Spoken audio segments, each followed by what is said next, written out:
ready to have the most fun you ever had with an electronic device. Is it this guy right here? Yes, it's Kurt Cameron.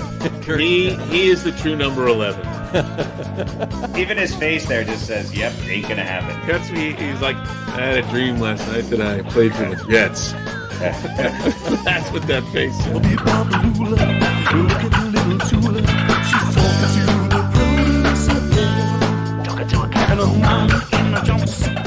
All right, everybody, welcome out to the Log Room. It is Wednesday, January 20th, 2021. Jersey Johnny coming at you. As always, with me is Mr. RadioPete. Say hello, Mr. RadioPete. Hello, Mr. RadioPete. There you go. I'm just hacking up a lung here. Hacking on up. Go for it. We're just a little hacking between friends. Go for it. I've got some milk in a coffee cup. Do you? It's a little bit of coffee, but it's mostly milk. I got some Propel in a water bottle. Look at that. Harry Lug Nutz could not join us at the beginning of the show. With a little luck, he'll be joining us at some point during the show. And you will know that he's joined us if you're watching the show on Facebook by his face popping up on the screen. There you go. And or on YouTube as well, right? Or on YouTube as well, yes. On YouTube or Facebook. Either or, you'll see his face pop up on the screen. If you're just listening to the audio podcast, you'll start hearing him talk. That's how you know. That's right. We may have to, excuse me. We may have to start an informal poll. Okay. Because, well, hang on, let me just adjust my camera. Because adjust the camera. No one can see my neck, which is one of my best features. There Absolutely. we go. No, it definitely is. Absolutely. That's better. The neck, but not the boobs. No. Yeah. That's what it's all about. That's what it's all about. Cropping. Yeah. Cropping. Because, as you well know, we've been picking our football picks this season. Yes. And we've been using a coin, which is around here somewhere. Yes. The infamous coin. The infamous coin. It's a quarter.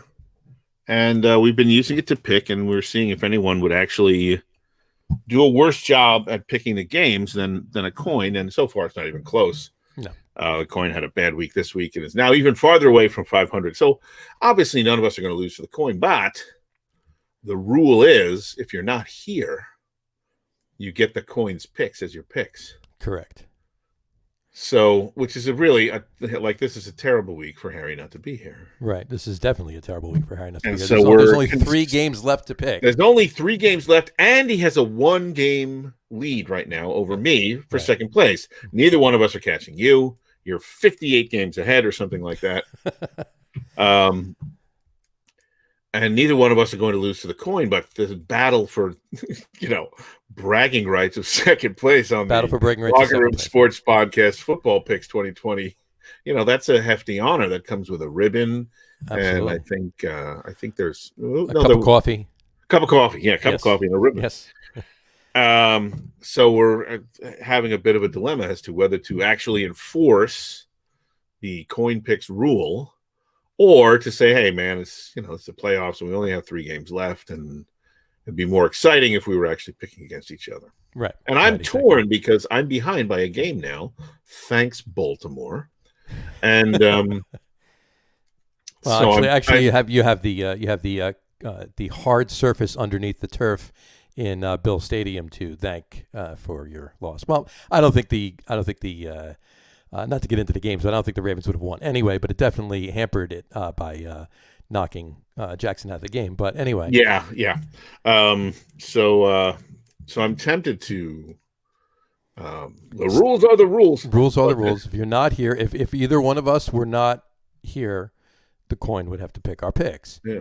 But at the same time, it's really, there's nothing at stake other than the bragging. ribbon and the cup of coffee. Yeah, and I don't think that Harry is going to lord it over me for the next year if I lose, especially if it's by a game or maybe 2. Obviously, I've got to consider my picks this week, and do I want to pick who I really think is going to win, or do I kind of?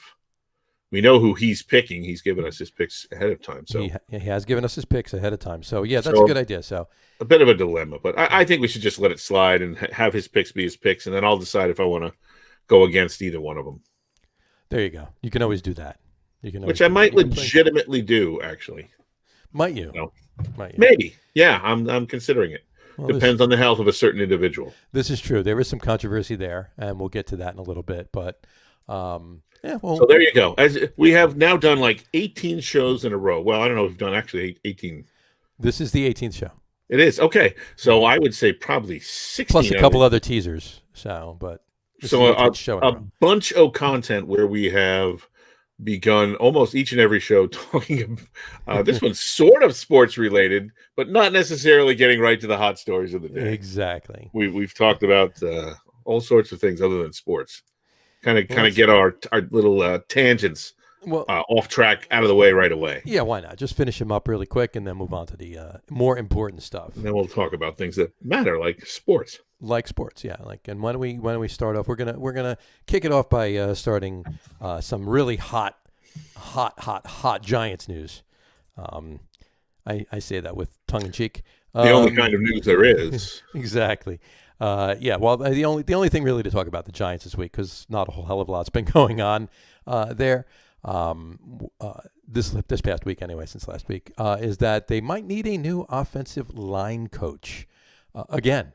Dave DeGuglielmo's contract expired at the end of the season, and they're allegedly casting a wide net for a new O-line coach. DeGuglielmo could return, but they have tried to reach an agreement already, and they failed so far. So who knows? We'll cross that bridge at that point. Some names that have popped up: Jeff Stoutland. He's been the Eagles' offensive line coach. But obviously with Doug Peterson getting fired, he might spring free. And he did work with Joe Judge at Alabama under Saban. So there's a connection there. Right. Now, who else? And the only other one that I've read so far is James Campen. He was on Green Bay for 15 years. So he's looking to finally make a move. Yeah, he was in Green Bay for 15 years, and he left last year. Okay. He was on the Chargers for a year, and obviously he left. Out. Well, he left because that whole coaching staff got shit canned. So, they need some stability. They had Pat Flaherty as their O-line coach for 12 years, 2004 through 2015. Right. And I mean, if you recall, the Giants O-lines from 2004 to 2015, pretty damn good. Sure, I always said that about them. And not so much since. So, yeah. Well, now is this the Guglielmo was the guy that they really wanted, but they didn't get him last year? Yeah, they something like that. Well, they interviewed him, and Joe Judge wanted him, but apparently Jason Garrett brought Mark Colombo up with him. And really had faith in him and wanted him. Fight in the locker room, and then Colombo's right. They had a fight, and Colombo got canned. This is and they when brought you the bring Guglielmo. these feisty Italian gentlemen. Yeah. What are you trying to say? Hey, Minetti. That's what I'm saying. What are you trying to say? Well, you're going to get trouble is what I'm saying. When you bring these I don't want to use it. I don't even feel comfortable. This is what we've come to. Exactly. I can't even use an Italian slur. I know, but we both are. And so is Harry. Yeah, right. So, yeah. But you bring these guys in and a little bit of fisticuffs, and then you get, hopefully they'll. I guess the offensive line seemed to show some improvement, although kind of got better and then kind of tailed off the last couple of games. But yeah, it they seems actually to played me that Guglielmo did a pretty decent job. Yeah, he did a pretty decent job. And the funny thing is, they actually played, of the last few games they played, their best play as far as the offensive line goes was the last game against Dallas, the last game of the season. Right. And DeGuglielmo was not there that day. He was out with COVID. And so that was the killer. An assistant coach took over, and they actually did a better job. Well, why don't they just make that guy the coach? Who knows? I don't know. I mean, nothing was mentioned about him. I guess they want him there, but they want somebody else. My guess would be, reading between the lines, that they're really probably going to try to re-sign Dave DeGuglielmo, but who knows? Is the assistant guy another Italian? I'm not quite sure. I'll have to do his genealogy and it's find Enrico Piazzolla. It's Enrico Palazzo. And they just went, no, we cannot hire another. We cannot do it. Feisty Italian gentleman too. to coach our to offensive coach line. offensive line. Exactly. Well, maybe I that's guess it. unless you would say, well, what was DeGuglielmo's resume as far as that position goes before that? Well, he was with the Giants years before that. He but not as an offensive line coach. no, he's under Pat Flaherty. Okay. But years ago. So he has some experience. Because I I'm believe just he was. I wondering. believe he was in. And don't quote me on this. I'm just trying to recall. I believe at one point he was in New England as well. I'm not sure. Okay, I'm just wondering if they're there was thinking some maybe connections. he's not the guy to. Maybe they're going to bring in a couple. They want to, but they obviously want to improve that line. Despite the improvement, they still want to get better. And maybe they think he's not the guy to develop younger players. Maybe they got their eye on a couple of draft picks, and they go, well, he's good, but maybe with some veteran players. But maybe we want somebody else to develop some new players. I don't know. Talent. Maybe Yeah, that's possible. Maybe. And you know what? I mean, that connection that I mentioned before, Jeff Stoutland of the Eagles, if he does get sprung free, that connection with Judge from Alabama. Right. Joe Judge seems to be all about connections, you Sure. know. So he's working. Well, yeah, the Old Boys Network is absolutely alive and alive and well. Alive and well in many sports, which we'll talk about one in particular in a little coming bit, up yes. soon. All right, so there we go. Hot Giants so there you news. go. The only other thing was that Dave Gettleman was quoted as saying he was a bit antsy, worried that Jason Garrett might leave and they'd have a vacancy at offensive coordinator. But he's okay now since the only team that interviewed Garrett was the Chargers, and they hired their guy. So all's well in Whoville, I guess, if you want to say. Great. But that's it. So that's pretty much. Well, how does that make you feel? You know what? I don't really. You really give Jason Garrett a second year? I'll give him a second year. It was the first year under the whole entire new coaching staff. It was his first year with Jones. He didn't have Barkley to work with. They were developing the O-line halfway through the season. So give him another year, see how it goes. And, I mean, but you know what? If it does blow up and they have an amazing offensive season next year, Garrett's going to be gone anyway. Assuming another team is going to need a head coach. Yeah, you'll get that season out of him though. Right. Yeah, I mean, I don't. Well, look, we've been doing the podcast since when? Beginning of October, right? September. Second week in September. Yeah. God, seems like yesterday. I don't remember coming on the air with you guys every week, and you would remember this better than I because you're Giants fans.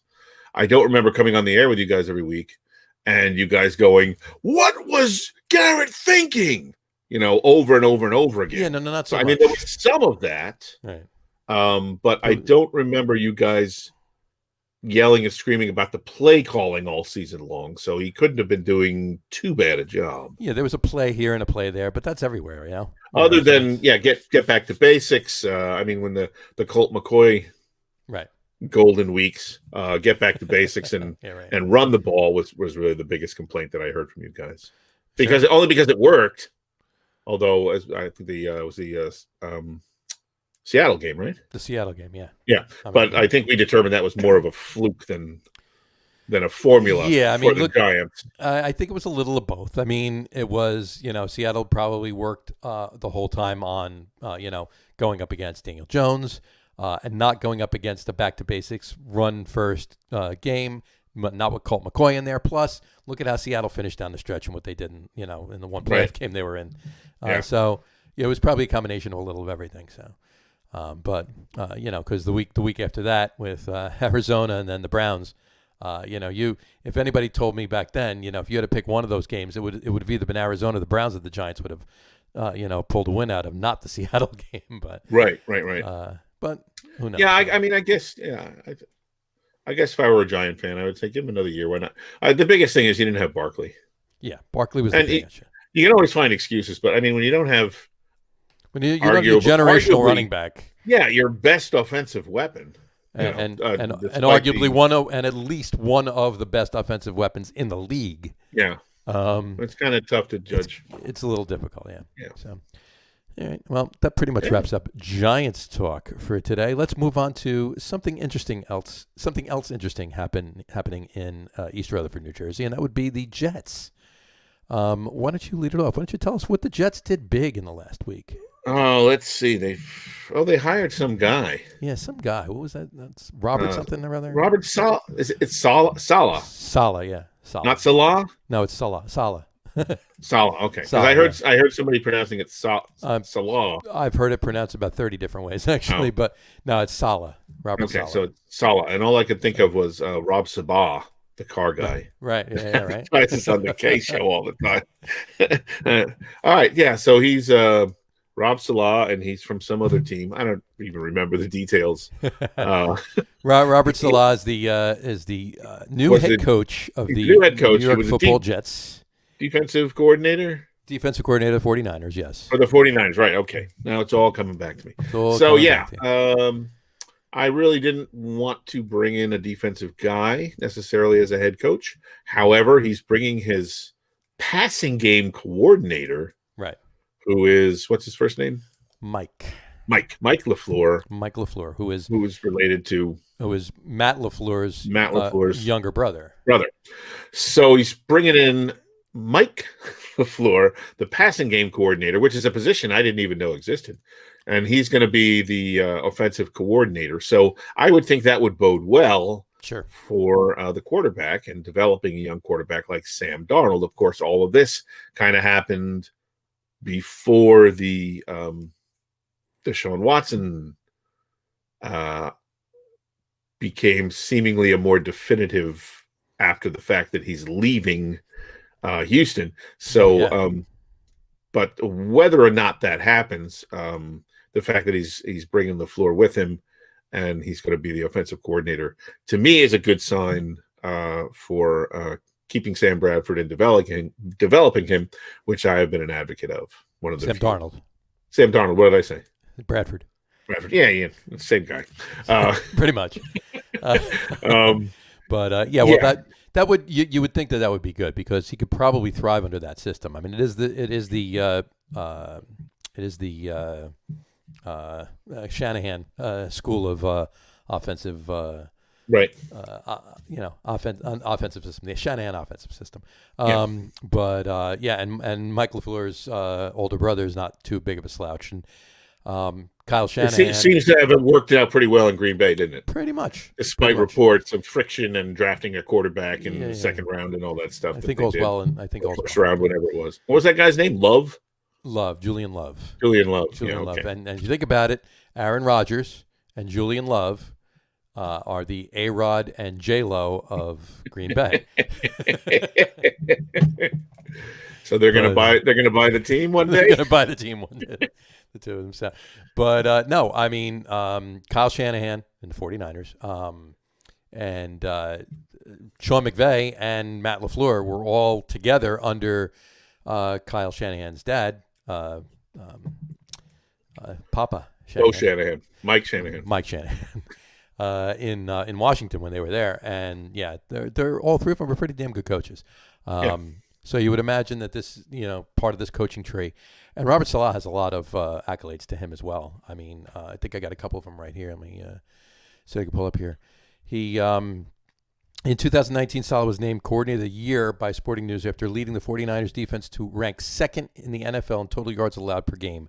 That would be 281.8. The fewest total yards allowed per game by the team since 1997. San Francisco ranked first in the NFL in passing yards allowed per game, 169.2. The fewest passing yards allowed per game in the NFL since 2009. Do you know which team in 2009 had the fewest passing yards allowed? And it was even less passing yards allowed than San Francisco in 2019. 2009, I'll say the Giants. No, it was not. You're close, though.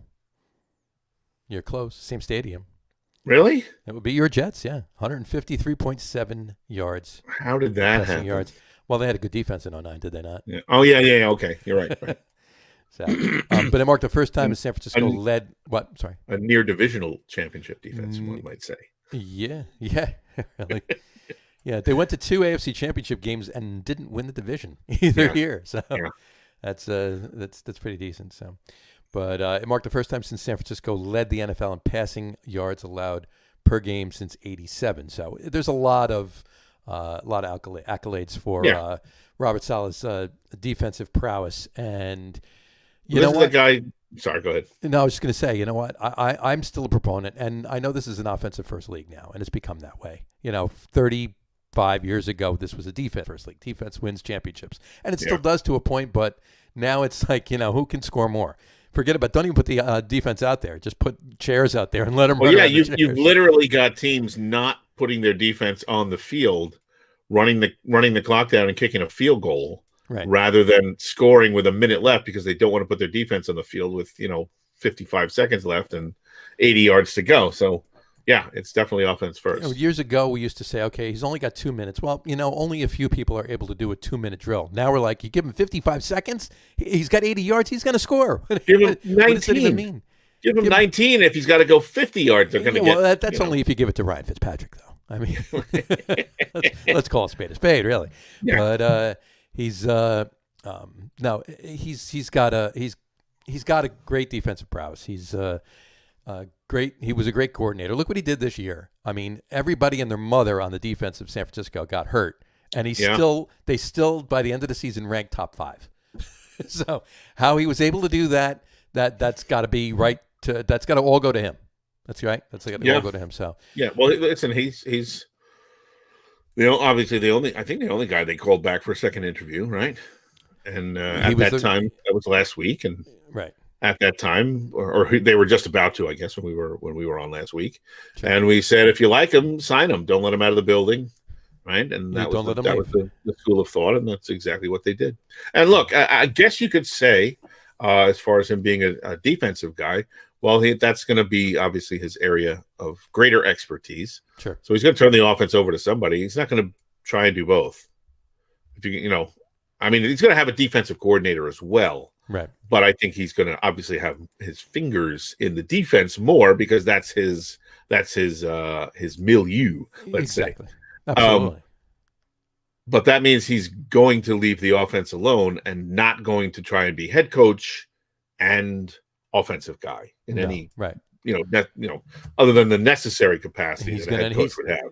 Basically, he might dabble in the defense a little bit more than the offense because that's what he knows. That's his sphere of knowledge. Sure. And so that's fine. So we'll have to see what LaFleur does with the offense, and hopefully he'll do good things. Exactly. And he is also bringing John Benton, who's the new offensive line coach, which he was in San Francisco as well. He was the offensive line coach. He's bringing him with him.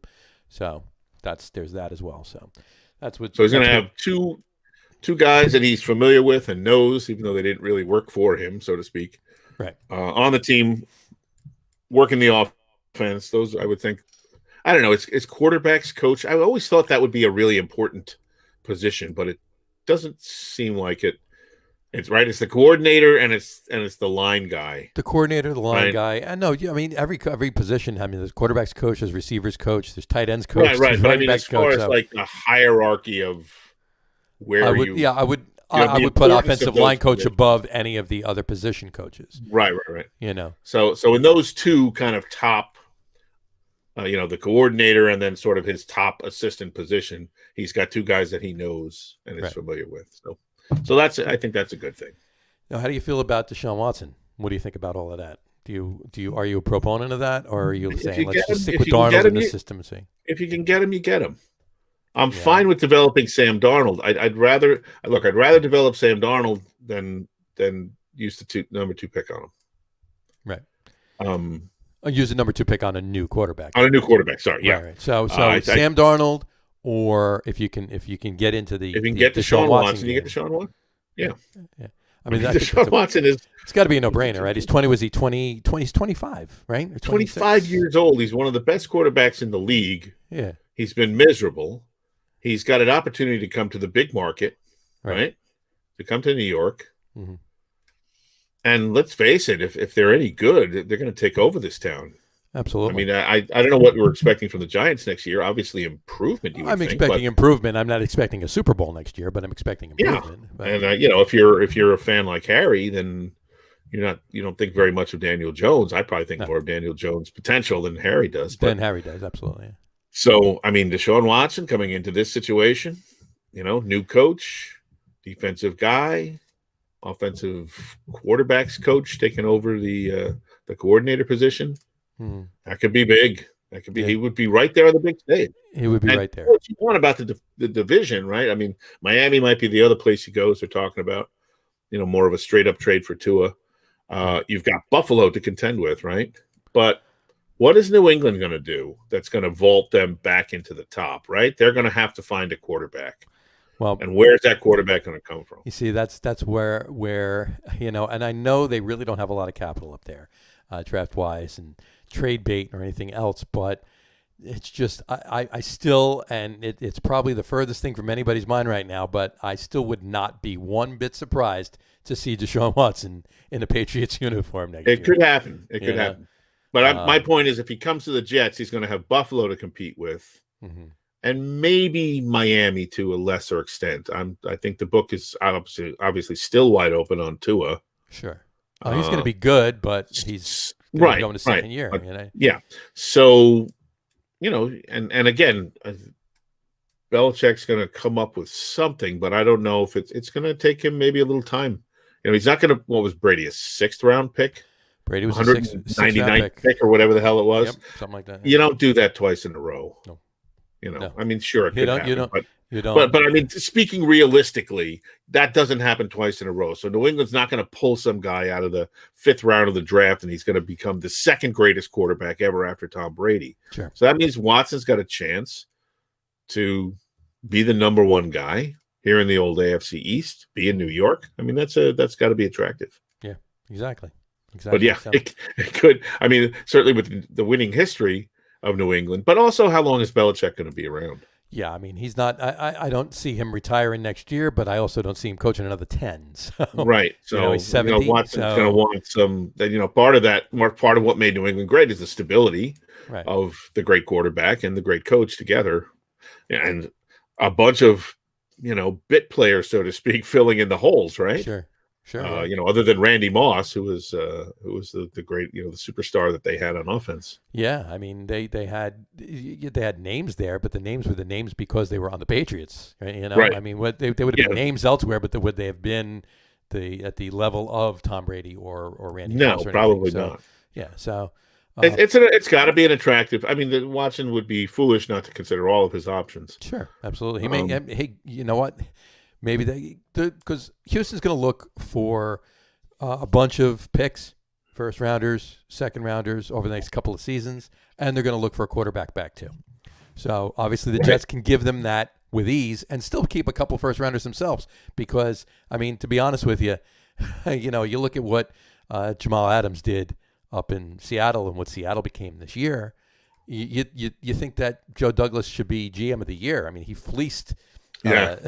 Seattle for picks and so forth, but so the Jets are in a position to do that and give him back Darnold, right? And a lot of, and you mentioned Miami with Tua, and I don't know whether they're ready to just walk away from Tua because they might be able to have Deshaun Watson work. I mean, not that that's anything to shake a stick at, but still they were so in on Tua, and then all of a sudden, but but if you're Houston, who would you rather have? Would you rather have Sam Darnold, or would you rather have Tua? Tua, of course. But there's also been a few other teams mentioned. The Bears, obviously, they're looking to rebuild. So they're not looking for a franchise quarterback. They're just looking for a quarterback. Somebody that is serviceable while they go out and find the successor. So they mentioned the Bears. They get back Trubisky. If he isn't even he's still signed. So they would get back Trubisky and a bunch of picks.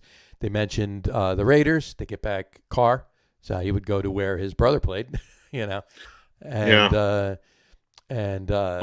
looking for a quarterback, right? Indy. Phillip Rivers just retired. I don't know who they don't have anybody to Jacoby give back. Jacoby Brissett's still there, so they would get Brissett. Yeah, okay, there you go.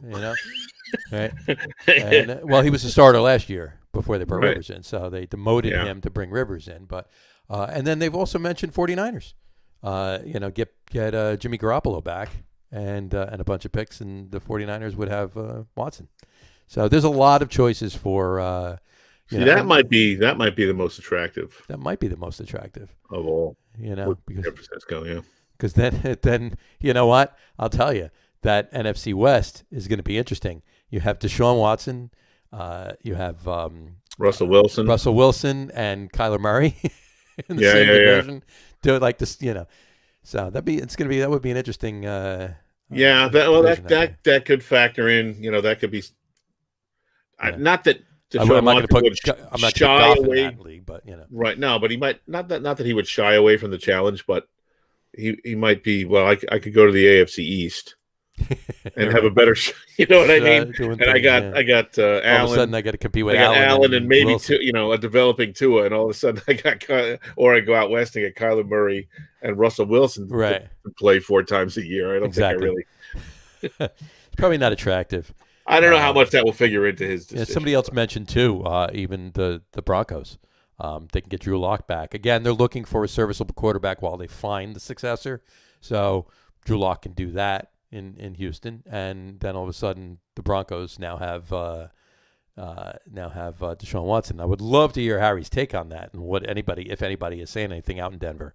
Right. So we'll have to make a mention of that. If he does pop on the show, we'll have to ask him that. If not, we'll ask him next week. But Watson's got the no trade clause, so he has all the he has all the juice right now. He has the juice. It's up to him. They can say, "Well, we got this trade. What do you think?" Nope. Right, or he could say, "Well, I want to go here." He could just say where he wants to go. Still say no if they feel like. Now, again, if they're not looking for a quarterback who's going to be, and why would they? They definitely have to rebuild, right? They fired their head coach and their GM. And the GM. Well, the head coach was the GM, so they fired. Yeah. Oh, right. So that's gone. So it's obviously a rebuilding. Right. Who else is on that team? J.J. Watt. He's 50 years old now, right? He's going downhill and coming to the very end of his career. He's got another year in his contract with Houston. I think he's in his 30s, but he's not like 37 by any means. But I think he's still got a few good years, but he's not the same J.J. Watt. He's not the same J.J. Watt he was 6 years ago or so. But I think you'll. If I had to put money down on it, I think you'll see J.J. Watt wind up playing out his career somewhere else in Pittsburgh with his brothers. That would be fun. The whole Watt family in the Steel City. So that would be fun. That would be. Yeah. So they're definitely not looking for their starter. No. For the long-term future. So that would open up options for a lot of teams. Really. For a lot of teams, so it'd be somebody serviceable. Which, again, you might. Maybe you're not looking at as much at Miami because you're thinking Tua is more of a franchise guy. Sure. Although you've got, this is the first year for Tua, right? He's a rookie. This was the first year for Tua. Yeah. So you got 4 more years. Right. So you say, well, coming up to the end of his contract, but you're going to probably pay him after 3 more. You're not going to wait till the very end of his contract, most likely. No. So that would give you 3 years to rebuild to a point where you're going to decide whether or not you're going to keep him, assuming he's good, assuming he turns out to be the guy that you want to keep. Sure.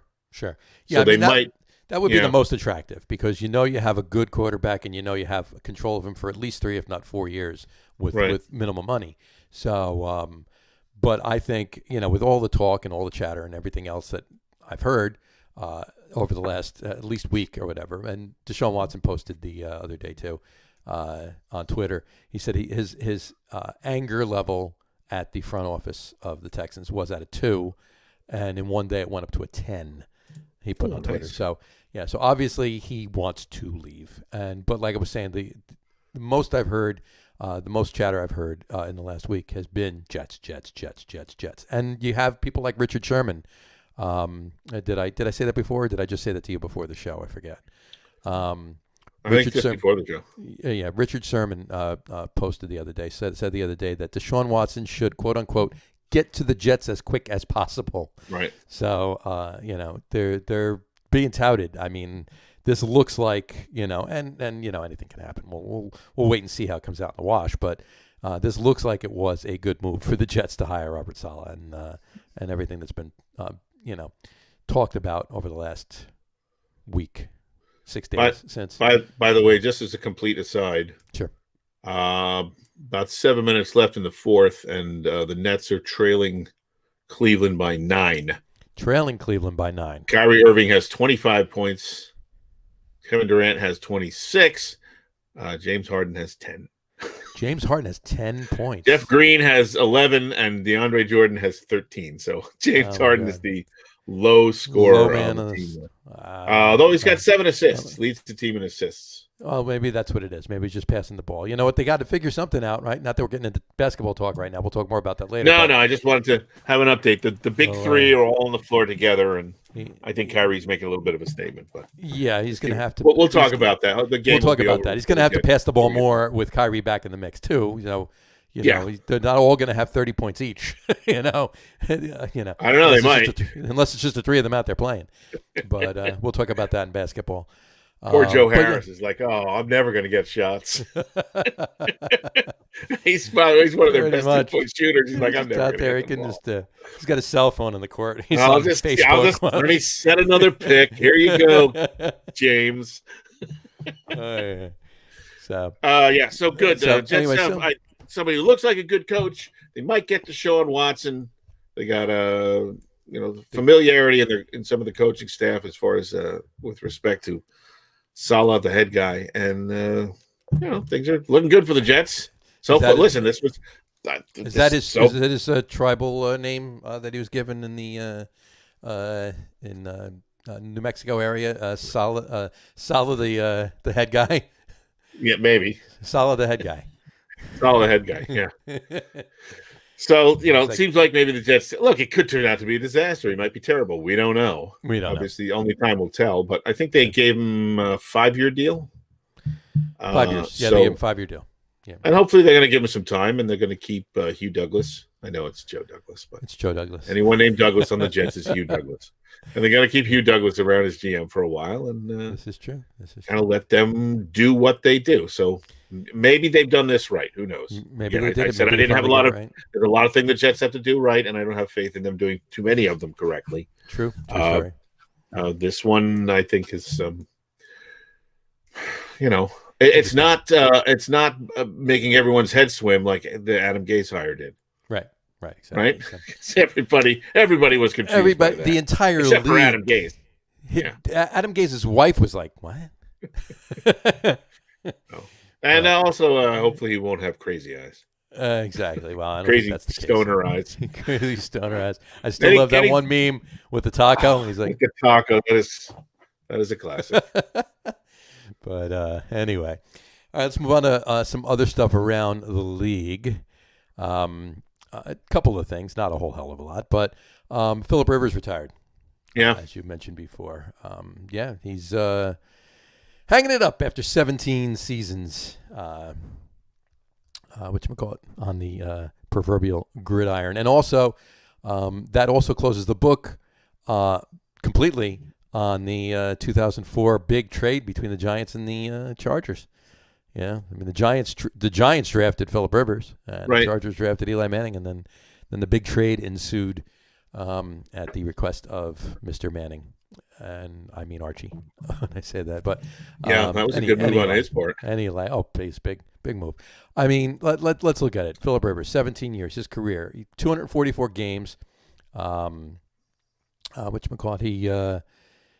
was 64.9 completion percentage. He threw for over 60,000 yards, 63,440 yards.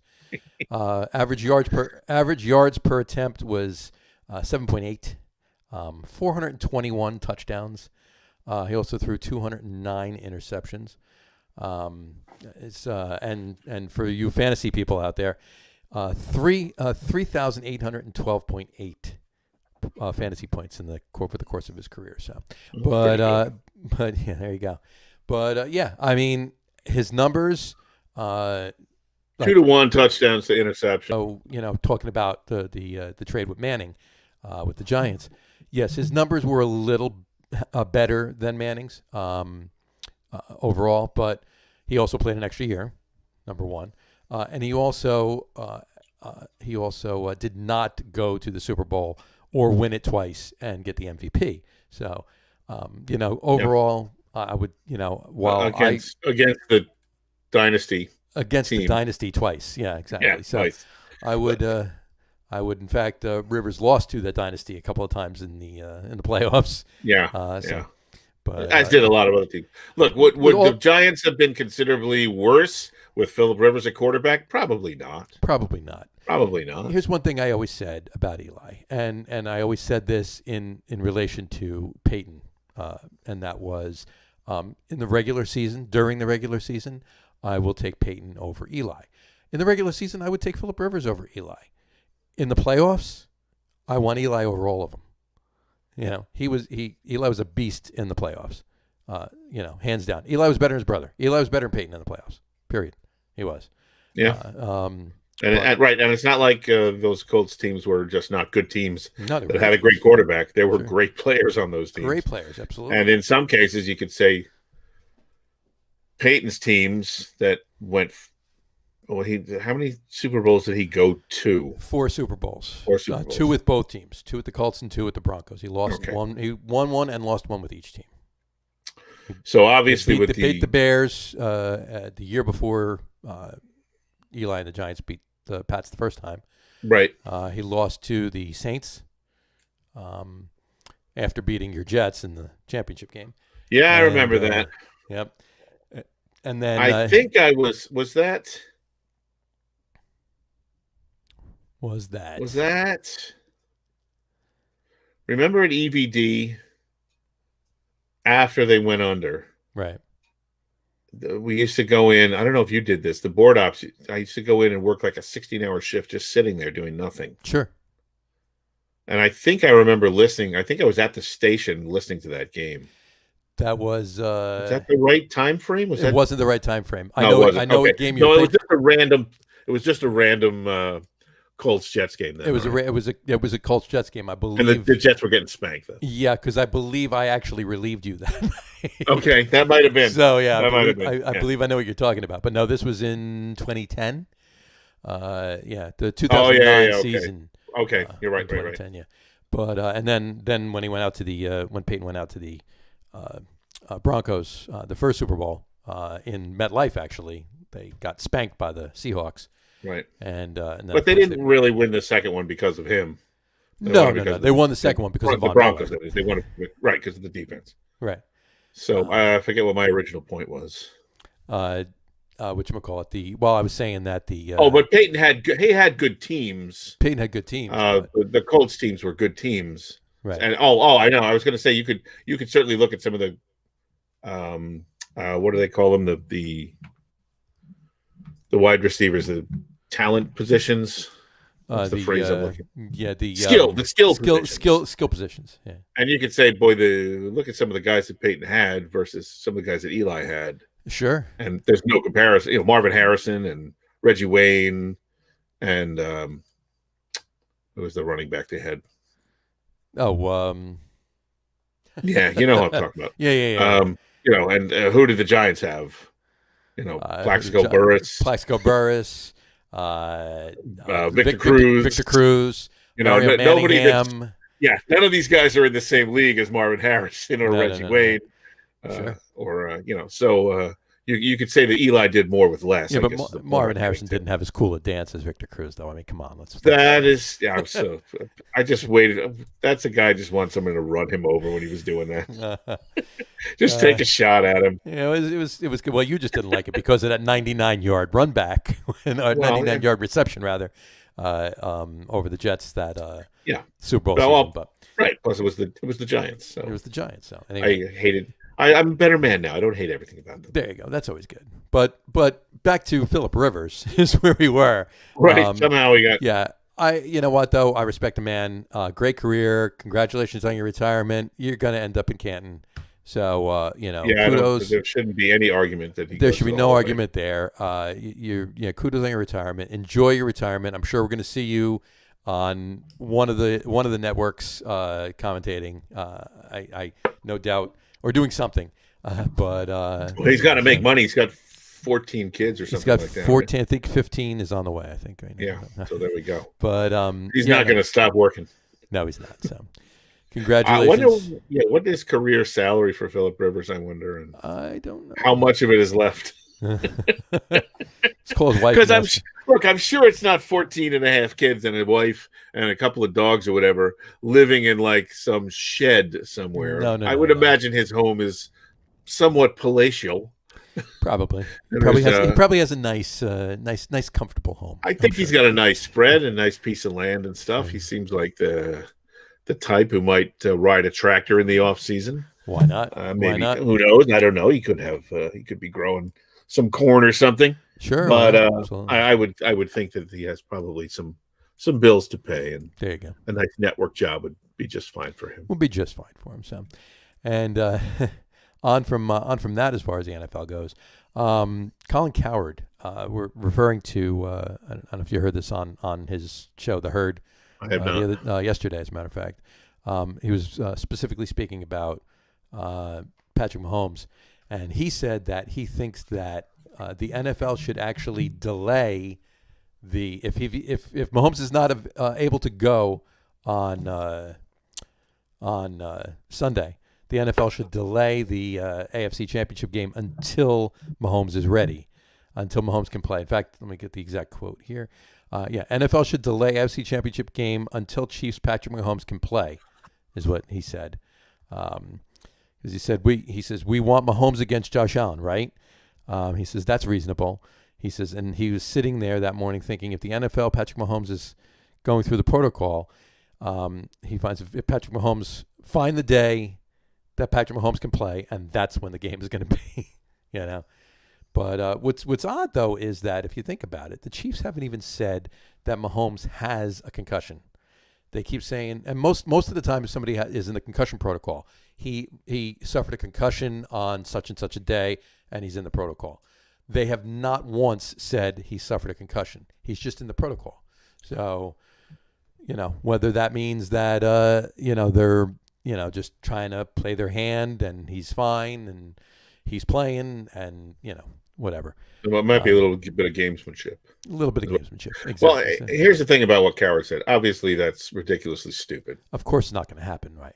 The game is Sunday, and everybody has the same So does that mean if Josh Allen was hurt and right? Where do you draw the line on which players are delay worthy and which are not? Exactly. Look, if the NFL already does enough, they understand that entertainment is the name of the game, even though it's football, and they already do enough, right? You've got Thursday night games, and you've got Saturday games, and Sunday games, and Monday Friday games, morning games, and Friday afternoon games, Wednesday afternoon games. But here's the thing, and this is. I will say this is an interesting, what could be an interesting point about what Cowherd said.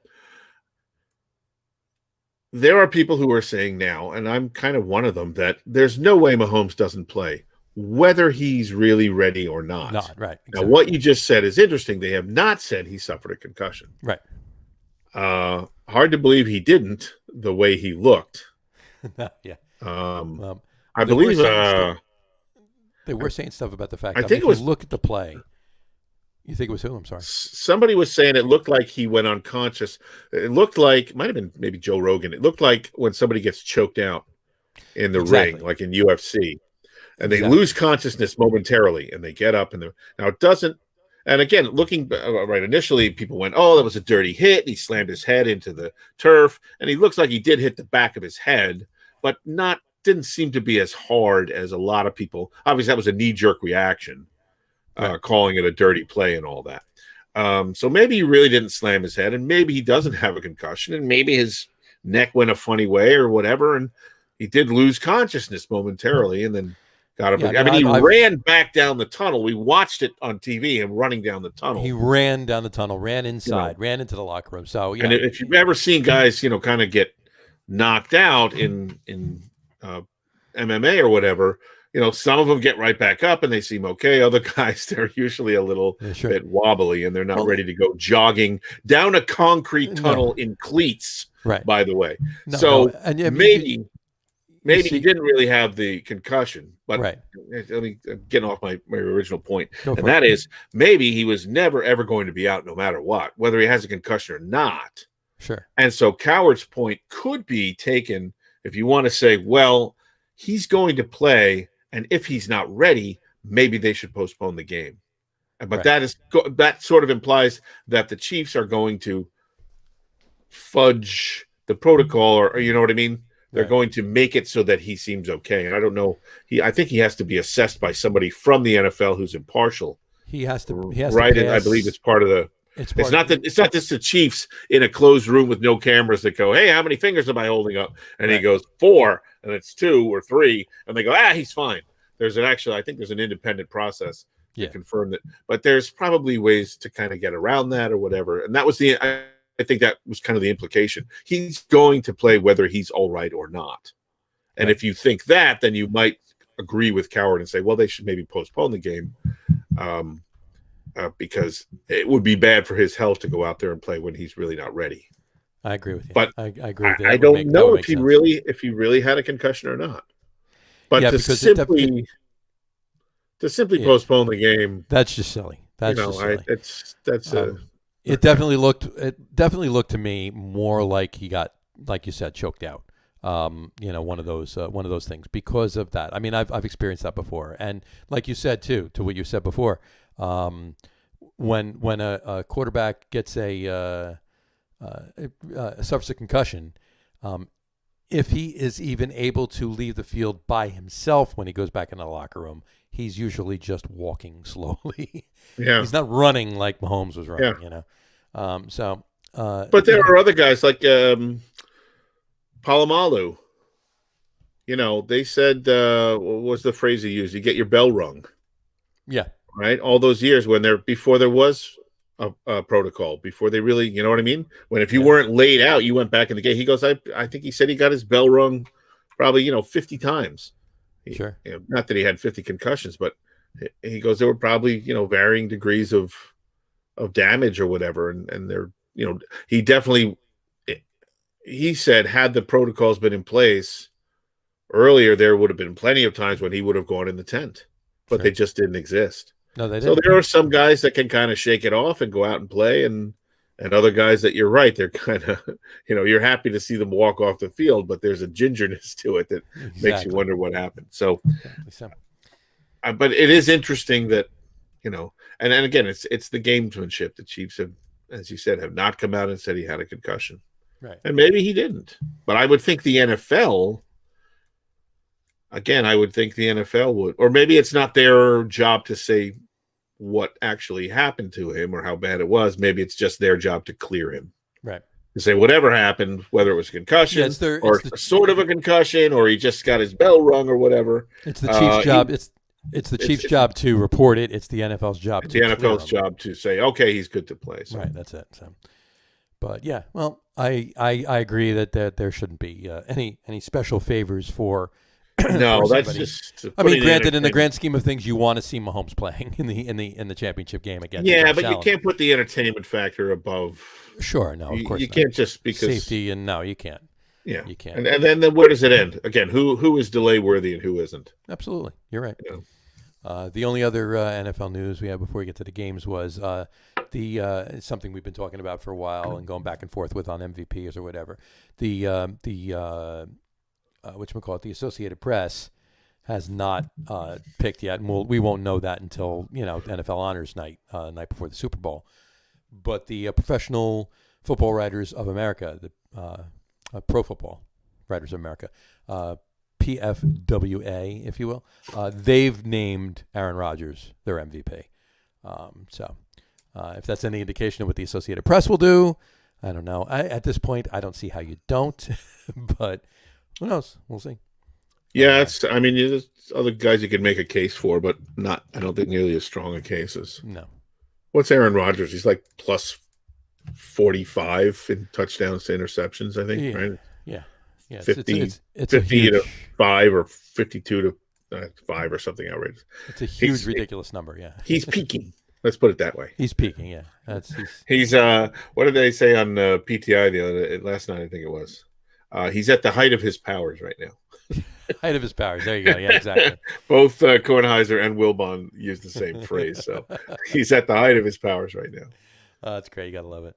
And I'm obviously repping the Packers, so I'm hoping that they're going through. So we'll see what happens.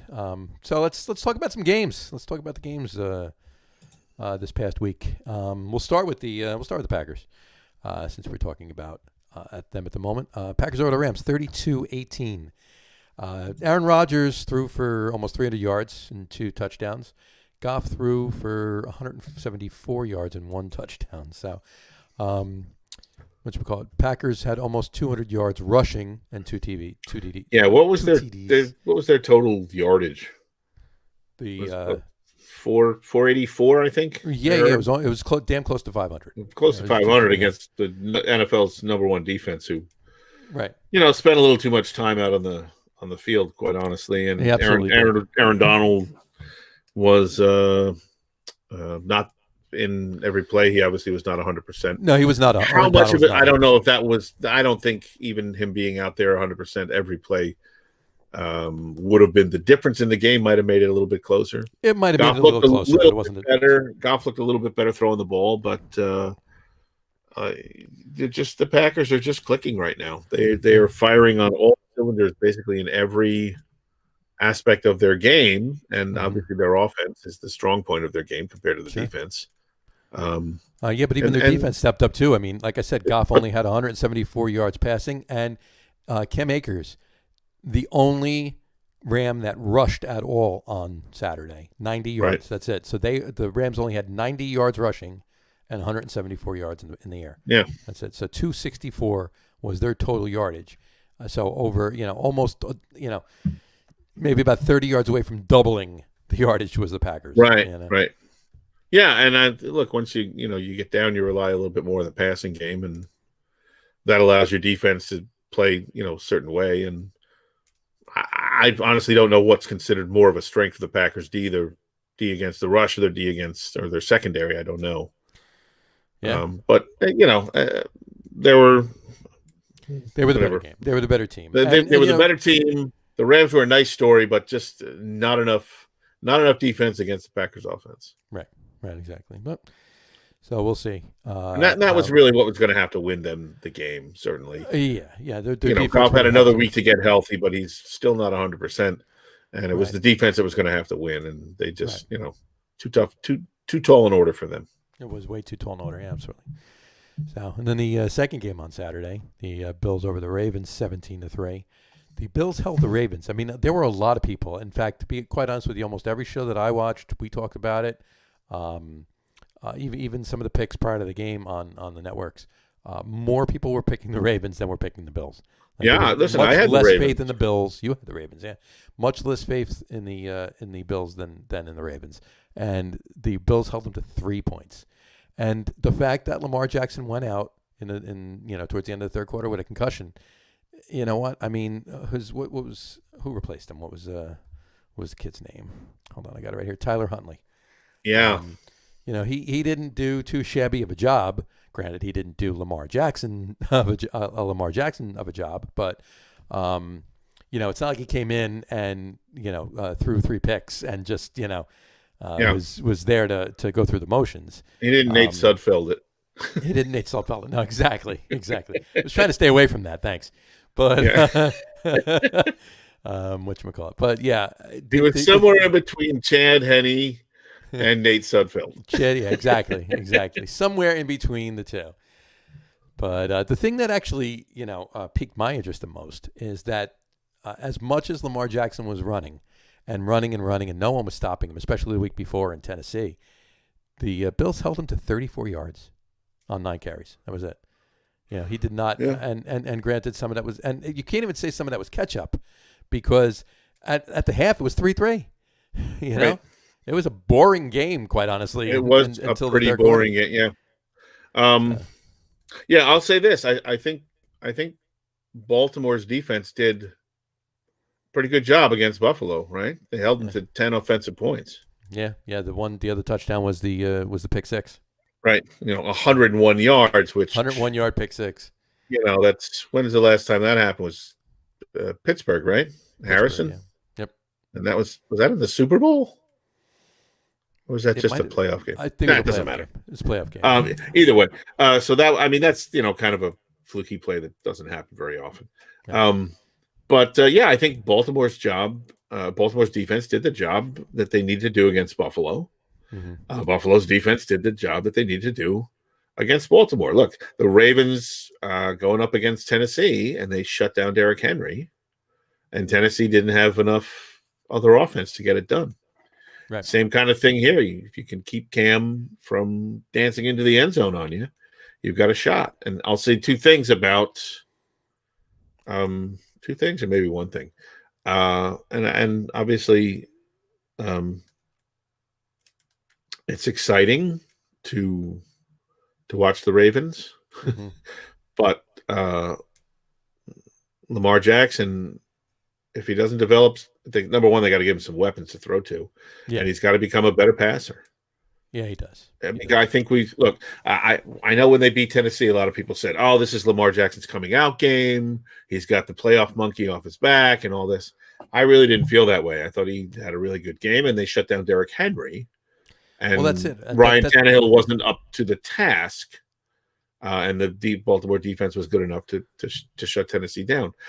Lamar Jackson this is probably as far as he's ever going to go, if he doesn't become a better passer. And he's not a terrible passer. No, but he's not a very good passer. A lot of work, but he needs right. But you got to get him some weapons, and he's got to add that element to his game. You can't survive on just the run in this game. And Tucker on our list, missing two. Granted, the wind up there had a ton to do with it. Yeah, my number one or number two missing. Right, that didn't help. He's an accurate kicker, though. He hit both those he missed. He hit one upright on one side and one upright on the other side. So I mean, try and do that. You can't. So I mean, if you're going to give him kudos for that, at least. I wonder if that's what I'm just going to nick them. I'm going to nick the upright on this one. Watch this, guys. Watch this one. But that reminds me of the lethal weapon when what's it called? Murtaugh puts the in the shooting range, puts the target halfway out and shoots a hole straight in the center of the head, brings it back. Right. Then Riggs puts it all the way to the end and puts two eyes and a mouth. Yeah. That was some lousy shooting on Justin Tucker's part. But I just look, Lamar Jackson is great for this league. He's exciting. I wish him nothing but success as long as they're not playing the Jets. But unless he adds, especially with the offense these days, unless they add some aspect of a passing game in Baltimore, they're not going to get anywhere. There's going to always be another good defense that's going. If you can shut him down right now, you can shut Baltimore down. That's what I was going to say. We'll give the Bills a little credit here because they do deserve credit. Their defense was great. It was, and that's what I was going to go with this. The Ravens did what they had to do the week before, right? They had to shut down Derrick Henry. That was you shut down Derrick Henry, you can win the game, and that's what they did. And they didn't blow the Titans out; they won by a touchdown. No, and it didn't look real good for them until Jackson scampered 49 yards for a score. Right. And that sort of opened things up and raised the spirits of the team. Which leads me to this week. The Bills' job was to shut Lamar Jackson down, and that's what they did, and they won the game. So, find the one thing that you need to do, the most important thing you need to do, handle that, and you have a chance. Yep. But that's where I think the Bills. If honestly, I mean, we'll talk about this when we get to beaten by the coin, but the Bills are a good team. The Bills are a good team, and we're going to see what happens. And I think a lot of it depends on who's playing quarterback for this Chiefs team this weekend. Yes, it does. Is it Mr. Mahomes, or are we looking at any things possible? In other words, are we looking at a loss or Henny given Sunday? That's what they said. So there it is. Anyway, okay. But all right. And one other last note on the Bills Ravens game. I don't know whether you read this or not, but the Bills Mafia, a lot of the Bills fans, they actually made donations to one of Lamar Jackson's charities, and they actually made over $360,000 in donations to one of his charities. Wow! So it's just like a thank you for playing the game. We would they have done that if he didn't get hurt though? Probably not. But yes. I mean that was kind of a cool thing, for them to do. So, of course, they gave the most money to Jackson's Smashable Tables charity. Yeah, exactly. Because they figure they're going to get some of that back. We're going to need some of them tables. We're going to need some of them Smashable Tables. So, and I think that's what they did. They actually bought $360,000 worth of the Smashable Tables. Everybody give a couple bucks of Lamar's Smashable, Lamar's picnic fund. They give out those folding tables. We need a couple hundred of them. We know those definitely. All right. Well, let's speaking of the Bills' next opponent, let's get to the Chiefs game on Sunday over the Browns. The Chiefs won 22-17. Not the Chiefs haven't been blowing anybody out. I mean, they've been doing just enough to win. You know, they've lost one game this season. Granted, they lost the last game too, but nobody was playing, so you can't count that. So with that game out the window, they've lost one meaningful game this year, but just doing what they needed to do to win. And I think that's their MO this year, you know. And last year was we're going to be down by 30 points, but come back to beat you in the end by a touchdown. Well, now they're not down by 30 points, but they're still only coming back to beat you by a touchdown in the end, you know. Right. So, although they have had some decent sized comebacks this season, but no, they've nothing like last year's playoffs. But no, definitely not like last year's playoffs. I mean, they still have that switch that they flip and they turn it on, and sure, you just wonder when. At some point, you think there's going to be a time when they flip that switch and the light bulb doesn't go on, and that could be this year's AFC Championship game. But it could very well be this year's AFC Championship look, game. this is going to come down to Mahomes, and not only if he plays, but if he's really healthy. Again, I don't know if there's a way to sneak somebody through the protocol if he did have a concussion. You would hope that there would not be, but listen, would it be unfathomable to think that the Chiefs are going to put him in the best position to be approved by the NFL, and the NFL is going to have their adjudicator go in and say, well, we really kind of want to see this guy play. Right. You know what I'm saying? Right. I'm not exactly. I don't want to say they're just going to blow off the protocol and he's definitely going to pass no matter what, but maybe they fudge it a little bit so that, if he really did have a concussion, you might have both sides just willing to fudge it just a little bit. Just enough to get him through to play. Right. Which, and I hope that doesn't happen, but it's not like anything like this has happened before. No, there's never ever been a time when someone who probably shouldn't have been played. Exactly. Yeah. Well, we're going to see what happens, but like we talked about before a little earlier, I at first I was all over like, okay, that was a dirty hit, and flashbacks of Myles Garrett the year before ripping Mason Rudolph's helmet off and swinging it at his head and getting suspended for games. Yeah. So and then saying same old Browns defense, blah blah blah blah. But I don't think it was a dirty hit. It's just an unfortunate hit, and the way his arm came down. And I think it was more of a choked out kind of thing than it was a concussion, because his head did hit the ground, but it really didn't look like the force that his head hit the ground didn't, and granted it was a bang bang play, but didn't look like it was enough to make him react that way when he went to get up. Right. So I think it had more to do with the choked out kind of thing. So we'll see what happens. We'll see what happens on Sunday. If he's gonna play, how he's gonna play, if they're gonna have a short leash on him, they're gonna be looking. On that play, I gotta be honest with you though. Just talk about that play just for a second when he got hurt. He was already hobbling. He had whether it was turf toe. Yeah, that's the other odd thing. He's got an injured toe now. Yeah, so. Exactly. And he had it looked out a couple of times, and I was limping around. Why? And that was a straight quarterback run. There wasn't a broken play that he just took off on. That was a called play. Your quarterback has an injured toe, and you're calling a quarterback run. It really didn't make sense. No, I agree. It came back to bite him in the ass, obviously. I agree. The only thing I could say is, and I mean, you can't look any play that you call like that where somebody gets hurt. You can always go like a quarterback gets hurt. You go, well, they never should have. Why would you even call that play? Right? Given that he had the injured toe, you'd add to that. The only thing in defense of that I can say is, we don't know what was wrong with the toe. I don't know if it was broken or whatever, but he was playing on it. And the only thing in defense I could say is you don't want to take him out of his game. Right. If he's out there playing, you're going to let him play his game. And if he's going to be a little bit, he moves his game means he moves and he runs, and there's going to be design run plays for him. And you want him to be out there, and you don't want to be trying to change things up and just making him be just don't run out of the pocket. again, I agree with you. If he's got a hurt toe, you shouldn't be calling a run. You got to come up with some other play than a designed quarterback run.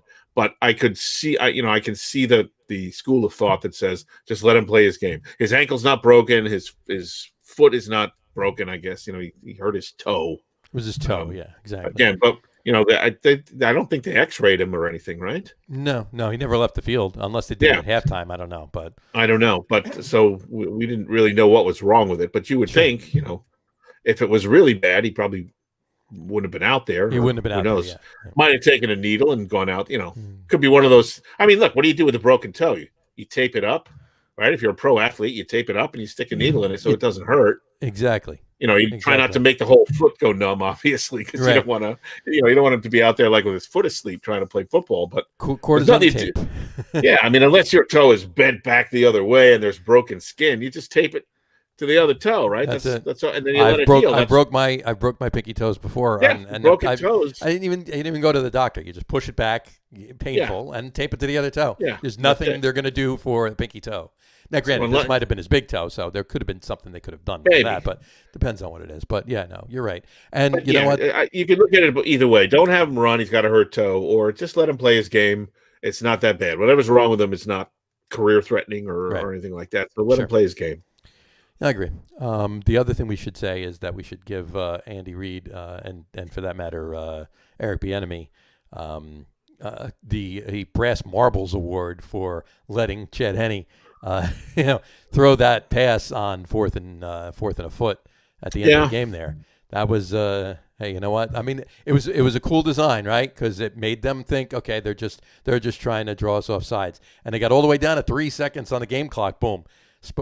And it was well designed. It was good. That was good. And I think now that worked, watch next season. You're going to see that a bunch. You just watch. Probably, yeah. Instead of, because nobody's falling for the whole, unless it's nobody jumps off sides. Unless it's a team that's playing the Packers, because Aaron Rodgers just has the knack to get them to jump. But other than that, no team is falling for this. Get them to jump on 4th and inches anyway. No. Well, didn't they change the rule about the hard count?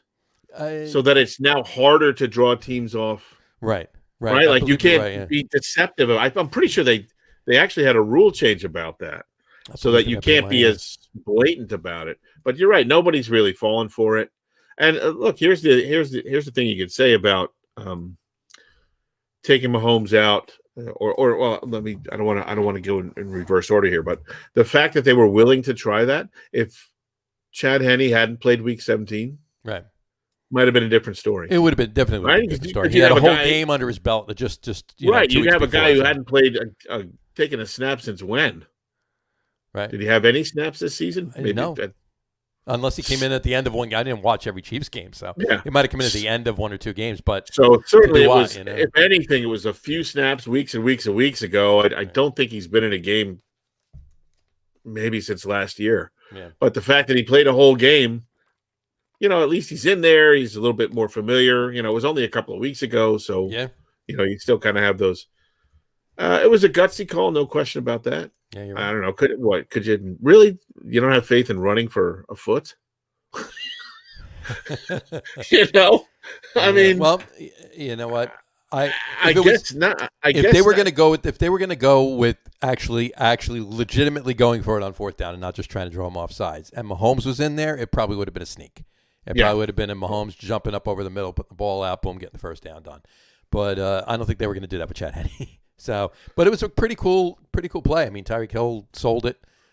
Bing bang boom, right there, and kudos to him. What is it? What have we called it now? The Todd Gurley rule.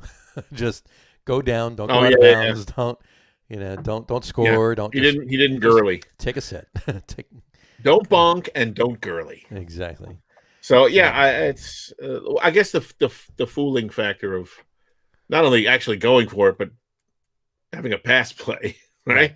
You're thinking, okay, well, they're going to try and draw us off sides, and maybe with 1 second or 2 seconds or whatever, they're going to actually snap the ball and they're going to hand it off. No, you wouldn't think they're actually going to snap it and they're going to run a passing play. Right. So no doubt it was a gutsy call, but again, if Henne hadn't played a couple of weeks ago, it doesn't happen. I don't know if you would. No, you're right. You probably you might do it, but you'd be running. I don't think you'd be throwing the ball. Exactly. So, and then and that brings us to the other game, the final of those four. I'll just say one other thing. Sure. I got to think if you're a Cleveland fan, despite the loss, things are looking pretty good for you. Yeah, you went up know against the AFC, but you got to be happy with Baker Mayfield right now. Yeah, I mean, you could say that of all of the teams that lost this past weekend, probably the only team that's a little down on themselves is the Rams. And granted, the Saints are probably licking some wounds because they've lost 3 years in a row now, and when I'm sure could have / should have gotten to the Super Bowl, and we'll talk about that in a second right now. I think Cleveland, they were really Jekyll and Hyde this season. There were a lot of questions about, are they really good? We know they have a lot of talent. Have they really put it together? I think they've kind of put it together. I think they've answered more questions about, yes, they're really good. And they're obviously still going to have growing pains, but sure. Yeah, but not that I really have any love for the Browns, but you got to be pretty happy. I think you got to be happy. Kevin Stefanski is looking like a good coach. I mean, who knows? Maybe he is going to get the Coach of the Year this year. I don't think I could argue with that very strenuously or argue against it. Yeah. Sure, no, not at all. And you went up against the Chiefs, right? You went up against the number one team. Exactly. And you were close. You came close. So nothing to be ashamed about, that's for sure. No, not at all. Not at all. All right, so New Orleans and New Orleans. I was just going to say New Orleans, and before we get to New Orleans and the Bucs, why don't we bring in somebody to talk with us about New Orleans and the Bucs? Here he is, folks. Is it Drew Brees? It is Drew Brees. Here he is, Drew Brees, folks, right there. How you Drew doing? Brees, welcome to the show. Thanks, Drew. Thanks for having me. Sorry, I forgot how to throw a ball, but after you break 37 ribs, it gets tough. Yeah, you really Peyton Manning'd it out there. Yeah, Peyton Manning, I think, with the inability to throw, won a Super Bowl in his last year. So the Saints didn't give you quite the same defense as the Broncos gave Peyton, though. No, and Peyton didn't have to play Tom Brady either. Yeah. Peyton did not have to play Tom Brady. This is true. Yes. And speaking of that, what do we? You know what? I still say though, Brees doesn't throw. Was it 4 interceptions? Right. One wasn't his fault. 3 were, if memory serves. He doesn't throw those 3 clear. Forcing the ball in there. I thought he was Ben Roethlisberger a few weeks ago for a minute. I think the Saints actually still do have a shot to win the game because those three interceptions that he shouldn't have thrown led to 17 of the 30 points for the Bucs. Now that's not to say they wouldn't have scored again, but it's also not to say that those drives wouldn't have kept going and the Saints would have had more points. So until what's his name fumbled. Turnovers dictated this game. Absolutely. And Tampa Bay capitalized on them. Saints were rolling before what's the wide receiver? I forget it, number 87. I forget his name. Fumbled that ball, and that just kind of took the wind out of. And Tampa Bay in the beginning of the game was not moving the ball. I mean, Tampa Bay's defense came up incredibly big in this game, and same thing with Green Bay's defense. I mean, if Tampa Bay's defense can play like that again and create that many turnovers, you can only put Tom Brady within the red zone so many times without a team without him being successful, and that's really, I think, going to be the key. Again, it's and giving them a shorter field to get there in the first place. Right. You only get so many chances to stop them. You only get so many third downs or whatever, and if they don't have to, go much of the length of the field, or they're taking over on the 30-yard line, you're gonna be sunk. Right? Yeah, both Green Bay and Tampa Bay's defense, they might be the 2 most improved defenses since the beginning of the year, and they're both playing their best right now. Sure. Green Bay seems to be able to move the ball a lot more consistently than Tampa Bay. So if Green Bay doesn't turn it over, I don't see Tampa Bay winning this game unless they're just able to open up their offense more than they were last week. And so I think it's going to be a close game, though. I'm actually pulling for Tampa Bay, but everything's looking like this should be a win for Tampa. We'll talk about that in a second. I was just going to say, as far as the Saints go, that's 87, by the way, is Jared Cook. Jared Cook, thank you. Cook, yeah. Thanks, another lousy Jared. These Jareds, I swear. Name one person named Jared who's good. I'm sure there's a few out there. Any Jareds out there? Write in. We don't want to upset the entire population. Jared population. There's quite a few of them. That's sure, true. there's more than those 2. So. And if there is a Jared listening, you get a free used T-shirt from Radio Pete. Somewhere in one of those boxes behind him. Somewhere in the boxes is the T-shirt of the week giveaway. That's right. You know what? I got comes with a ribbon and a cup of coffee. Yes. I got some overalls I'll send you. There I got a pair of That's right. pair of game worn overalls that I'll send to you, Jared. That's right. It was his. it was when he was in. It was when he was in Dexy's Midnight Runners. They're 3/4 length frayed cutoff overalls. Absolutely. I was had the a strap backup on the side that he could washboardist. hang his violin on the. That's right. Yeah. So, Yeah, I was the backup washboardist. backup. And Jared, you can absolutely. have those overalls if you can prove that you're not a loser like all the other Jareds. There you go. And There you prove go. that your name is actually Jared. And prove your name is actually. Jared. Actually, you don't have to prove anything. Just be named Jared and contact us. Now to wrap up the Saints game, do we think Breeze is retiring? Yeah. Think he's done? Yeah. I mean, he wanted he talked on the phone to Phillip Rivers and said, "Okay, you go first, and then I'll retire afterwards." So I don't think Rivers is retiring, but I do think Breeze. Oh, he did? today, Yeah, he announced it. Damn, what do I know? Look, they can always change their minds or whatever. you can But always he might feel, he might feel better. How many times did Brett Favre retire? Well, the reason why I didn't think he would is why would you just go for 1 year to Indianapolis? Right. I mean, it just seems. I think they only signed him to a 1-year contract. I think they just brought him in for a year. True, is what it was. So, but and maybe they want to bring Brissett up, and maybe they want to get involved with the whole thing we were talking about before. Not that we'll bring it back up again, but the whole Deshaun Watson thing. I mean, any team is and that's an interdivisional trade too. So interdivisional word of the hour. So I'm sure in your 90 minutes of Jets Giants talk, you talked about. We only actually talked for 32 minutes on Jets. The dream of Deshaun Watson playing in the Meadowlands for the New York Jets. I'll bring it up. The reason I brought it up, though, bring it up to you. One of the things I heard was there's been a lot of teams because they're looking for draft capital and they're looking for a serviceable quarterback to use while they rebuild. Sure. Right? So one of the teams that was mentioned was the Broncos. Have you heard anything in Denver about that? Well, yeah, I mean they're talking about it quite a bit, and I just don't think the Broncos have the same capital as having a second pick is a little different.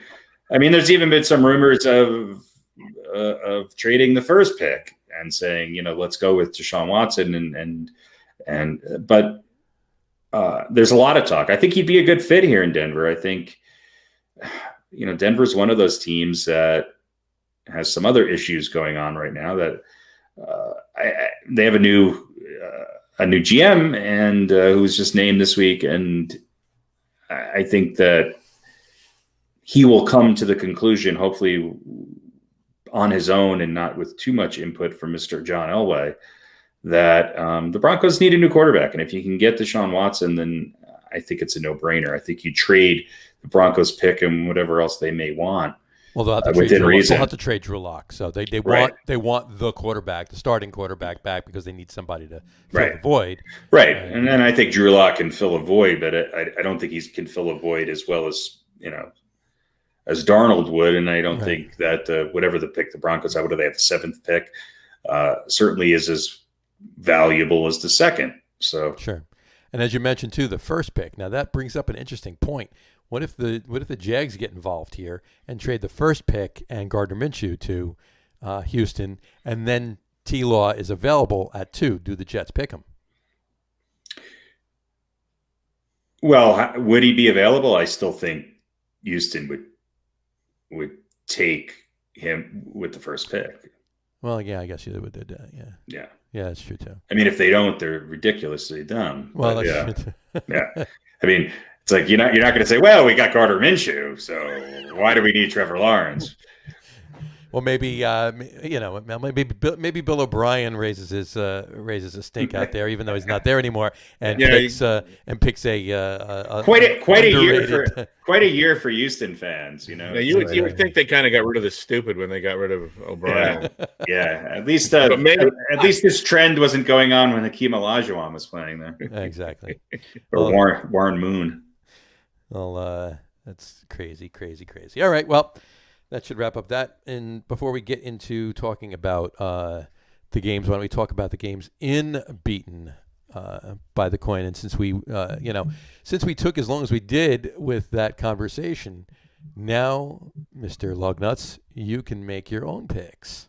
My own picks. Your own picks. Yeah, we were debating whether to enforce the no-show coin pick rule.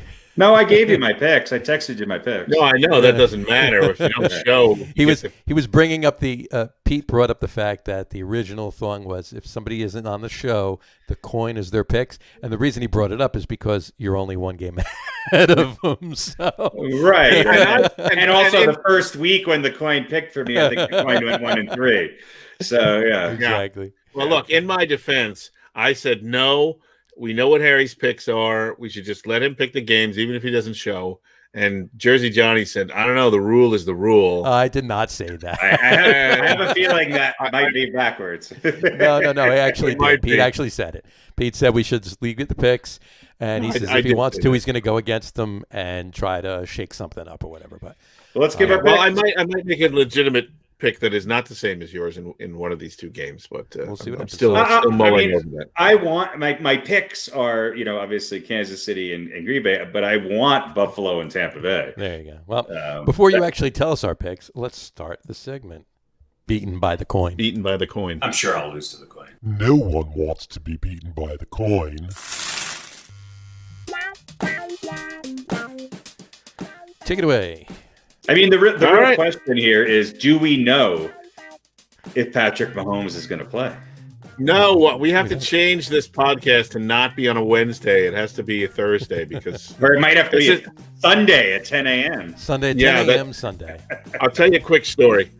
Years ago, my wife was in the football pool at work. She was working for, I think she's still working for JP Morgan Chase. And so she would ask me what the... who to pick, but they did their picks on Wednesdays. So after a couple of weeks, I said, "Listen, you got to tell these guys you can't do your picks on Wednesdays because the injury reports don't come out till Thursday." Right. So the next week she went in, she handed in her picks, and she went, we really shouldn't be doing this until Thursday because the injury reports come out on Thursday. And so they actually changed.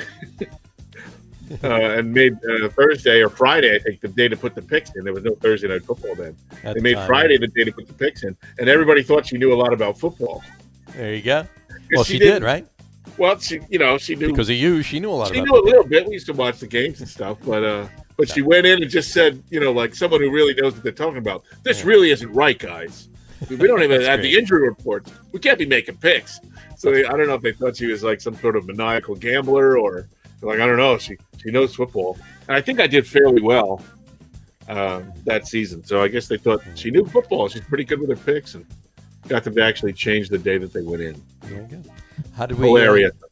So how did we do on? How did we do last week? Well, look, the coin went 1-3. I went 2-2. We all lost with New Orleans. Obviously, you guys both went 3-1, and I lost with Baltimore. The coin lost with Baltimore, Cleveland, and New Orleans. So Johnny now 63-23. Harry's 56-30. I'm 55-31, and the coin is now 4 games under 500 at 41-45. So no chance of anybody catching anybody except for me possibly catching you, Mr. Nuts. So I'm going to put. So you're going Green Bay. I'm going Green Bay and Kansas City. In Kansas City. All right. I mean, both. I think. I mean, if Mahomes doesn't play, I think it's a completely different ballgame. I agree. And what we said before too is we mentioned the fact that the Chiefs have not actually come out and announced that Patrick Mahomes suffered a concussion. They just keep saying he's in the concussion protocol. Anytime anybody suffers a concussion, they say, okay, so-and-so suffered a concussion on Sunday, and he's in the protocol. They have not said that. They said he's in the concussion protocol. What do you think that means? I think that means it's more likely he got choked out, and that's why he was a little... So he didn't have a concussion. So he didn't actually have a concussion. And I think that's why they're just, hedging their bets and a little gamesmanship. And so he had what happened to him is what happens when Andy Reid tries to choke down too many wings at the same time. Exactly. Oh, by the way, gets it stuck in his face shield. I did forget to mention this before. Grocery stores, convenience stores in Buffalo have pulled all of the bottles of KC Masterpiece barbecue sauce off the shelves. Yeah. So, all three of those Buffalo stores are just. That's because they looked at them and they expired in '87. I was gonna say I didn't think they made that anymore, but It took them nearly an hour at the Piggly Wiggly. That's right. Those shelves are big and deep. So I feel the same way. I know Harry had said earlier that if Mahomes plays, I'm going with the Chiefs. If Mahomes doesn't play, I'm going with the Bills. So not that we're going to do any contingencies, but I feel the same way if we're just making that statement. But as far as my picks go, I'm in lockstep with Harry. Packers and Chiefs. Packers over the Bucks. Chiefs over the Bills. Well, I'm gonna agree with you guys on Green Bay. I think I don't think Tampa Bay's defense is going to be able to hang with Green Bay's offense, and Green Bay's defense. They played a pretty darn good game, but I don't think that's indicative that they are now suddenly a stellar defense either. But if they can get to Brady a little bit, the Giants had success in punching Brady in the mouth in a couple of big Super Bowl games, I guess they were. And if Green Bay can get to do a little bit of that, I think they can overcome. And Tampa Bay, they didn't look good in the beginning of that game, so I'm going to go with Green Bay. I'm going to take Buffalo, because I tend to agree that probably Patrick Mahomes did not have a concussion, right. Or if he did, it was a mild one. He does have a toe injury, and maybe that's not a big deal either. But he might suffer some effects from that. And Kansas City, look, as good as they are, they've been kind of dancing on the edge. And I just feel like Buffalo is a team on a mission here. And I'm a game behind, quite honestly. So you either gotta do something to have it come down to the Super Bowl. So this week it will either come down to the Super Bowl or we're done. Or you're done. And I'm third, and I'm fine with that because I beat the coin. So I'm going to take the Buffalo Bills. There you go. And we will now flip the coin for the Tampa Bay Green Bay game, which comes up heads. Green Bay. Which means the home team, so that's Green Bay. And then another flip for Buffalo and Kansas City. Let's see if the 1-3 coin from last week is with me here. I'm so scared. Comes up tails. And it is. Which is the away team, so there we go. They're going to take Buffalo as well. There you go. So that's it. So it's all... I just think it's exciting that all of this picking is coming down to maybe being decided in the conference championship round, or perhaps being decided in the Super Bowl. Could be decided in the Super Bowl, yeah. Because I will definitely give Harry first choice and then pick whoever he doesn't want. Pick whoever he doesn't pick. I don't care if I have to go against the Chiefs. I'll do it. We can end up in a tie. We cannot end up tied. I would rather lose than end up tied after 30 weeks of picks. Harry, we decided before that second place prize is a ribbon, and a nice ribbon and a cup of coffee. Yeah, a nice ribbon and a cup of coffee. Okay. Yeah. A ribbing, like a ribbing, or a ribbon? No, just a ribbon, ribbon. like a ribbon, nice little ribbon. Oh, ribbon. Okay. Ribbon, yeah. Okay. Yeah, I got some participatory. I got some participatory ribbons from some of my kids' sporting events. None of them are football. It might be a soccer ribbon, but gotcha. We'll send you one of those and a Starbucks gift card for $8. I think you get a cup of coffee for $8 almost. Maybe make it 10. Can't beat that. Can't beat that. Oh no! What is your favorite coffee place? Kaladi Coffee. There you Kaladi go. Coffee, yes. We'll send you a nice second place gift card for Kaladi Coffee. We'll go online and get the second place gift card from Kaladi. Absolutely. Have them ship I don't even remember what is first place gets the same thing, right? First place gets your yoga pants. My donkey Andy Boy pants. Unless Jared calls in. Unless Jared calls in, then he gets the yoga pants. That go under the yeah. I got a couple pairs of overalls, John. You can give you a pair of overalls. We can do the overalls. There. Yeah, so I'm pretty good. Pretty good. Pretty good. I think you're coming out ahead if you win. Second place is definitely coming out ahead. Yeah. If I had to pick one, I'd pick the overalls over the yoga pants. Seems like a less intimate choice. Second place is a ribbon and a cup of coffee. First place, a set of steak knives. Set of steak knives. Gotta love it. All right. Are they Ginsu knives? No, not even. No, not even. Not even close. So. They're Walmart knives. That's funny. Have you guys done the top 10 yet? No. We're doing the top 10 right now. I thought I would have missed all this. No. We're only an hour and a half in. We're only an hour and a half in. What are you talking about? We started the top 10 at 2:05 last week. So we're way ahead of schedule this week. There you go. So, do you know the order? No. Want to just do it on the fly and you can bring things up, or you want us to just do what we were going to do without you and then you could comment? Just do what you were going to do, and if I'll comment when necessary. You got it. Sounds like a plan. All right. So, ladies and gentlemen, this week for our top 10 list, we are doing top 10 head coaches in NFL history. Top 10 head coaches in NFL history. And Mr. Radio Pete is going to start us off. And folks, just as an aside, we actually have only 10 in our top 10 list tonight, which is an amazing thing, but it's true. You're bailing on the smallest top 10 list we've had in weeks, Harry. Exactly. I know. I'm hoping it gets done even quicker. Exactly. That might be true. We'll see how it goes. All right. Let's Pete, kick it off with number 10, please. All right, here we go. Number 10, Mr. Joe Gibbs. Certainly if you're a Giant fan, you're not a fan of Joe Gibbs when he was coaching the Washington, still the Redskins then, 81-92, and then a second stint from 2004 to 2007. 16 years, 17-7 in the playoffs, 5 division titles, 4 Super Bowl appearances, and a 3-time champion in the Football Hall of Fame in 1996, and on the NFL 100 all-time team. And Gibbs, Super Bowl champion, 3 different quarterbacks. The Hogs, Theismann, a lot of things to hate about Washington back then. I never liked Theismann, but I liked Washington because, of course, they were a rival of the Giants. And Gibbs, I don't know. I always kind of feel like he doesn't get the respect he deserves. Well, that was my You mentioned that today. Which is 10th on our list, apparently. So, but look at the names, the rest of the names on the list too. I mean, this is in good company still. So, you don't win 3 Super Bowls and not be somewhere at least close to the top 10 list. Sure. And listen, and those were he was coaching during years when the NFC East was maybe the formidable conference in football.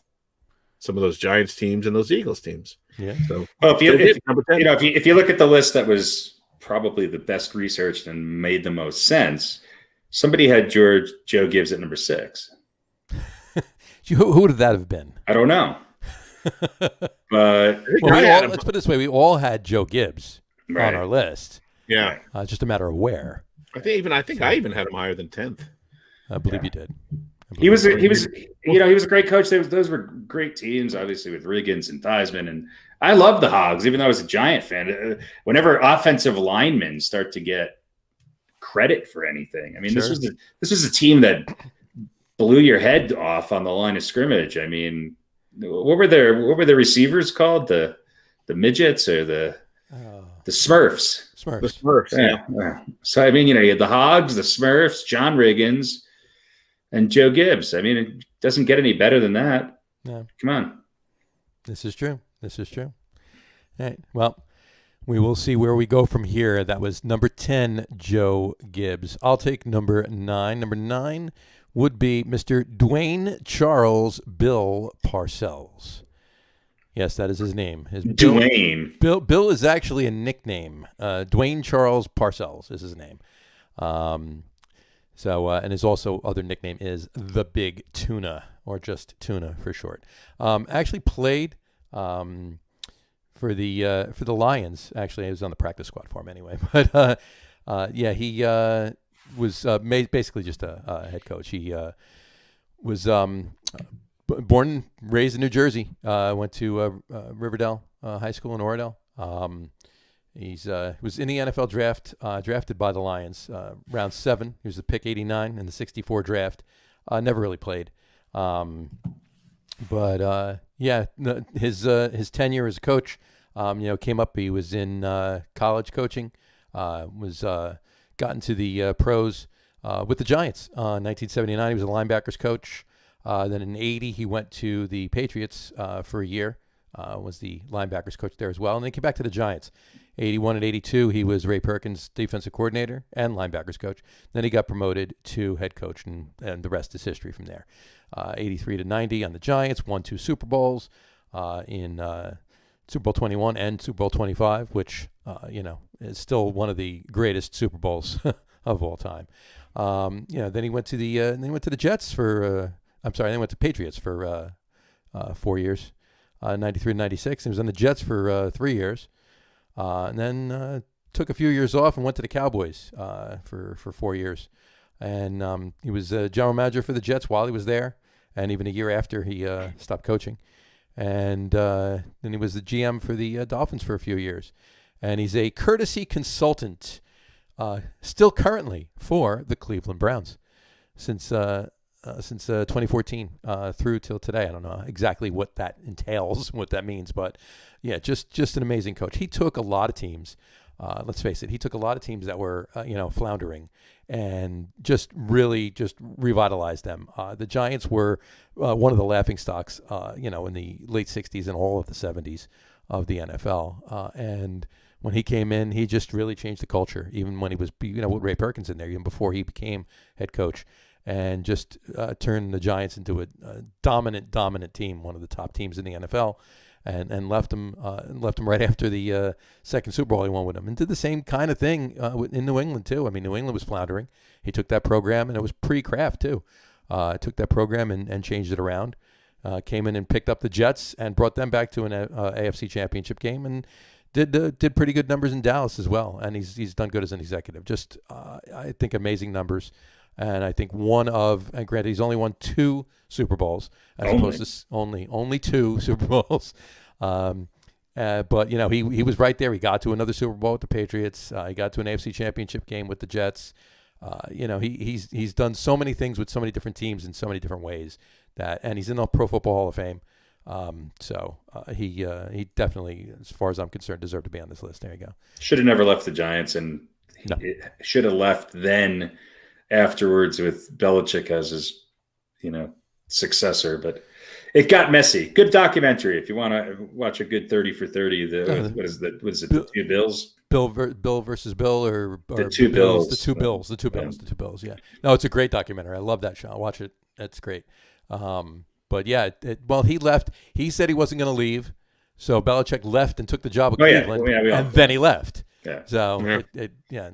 I mean, the Giant, he had some, the reason why he left is because he felt a little disrespected by the Giants organization. I think they should have done more to keep him there, and they should have done more to make sure that Belichick was his predecessor. But hindsight's 2020, so, we wouldn't have Joe Judge if we had Bill Belichick. So. This is true.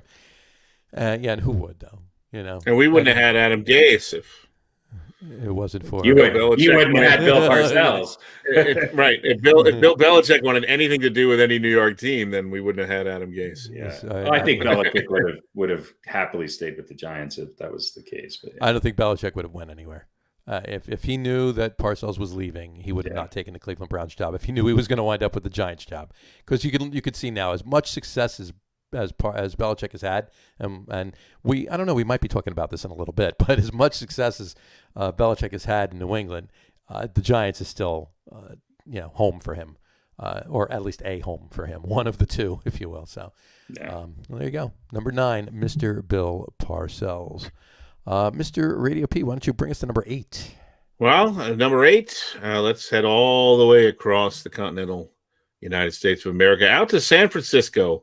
And we'll talk about, I think his first name is actually William or Bill. It's Bill Walsh, of course, with the San Francisco 49ers. 79 to 88 92, 59, and 1. 6 division titles, 3 Super Bowl championships, Hall of Fame 93, and on the NFL 100 all-time team. And, of course, the inventor of the West Coast offense, which took advantage of having a quarterback who didn't have an arm like John Elway. And it was really, I think, probably the biggest innovation in football in a long time.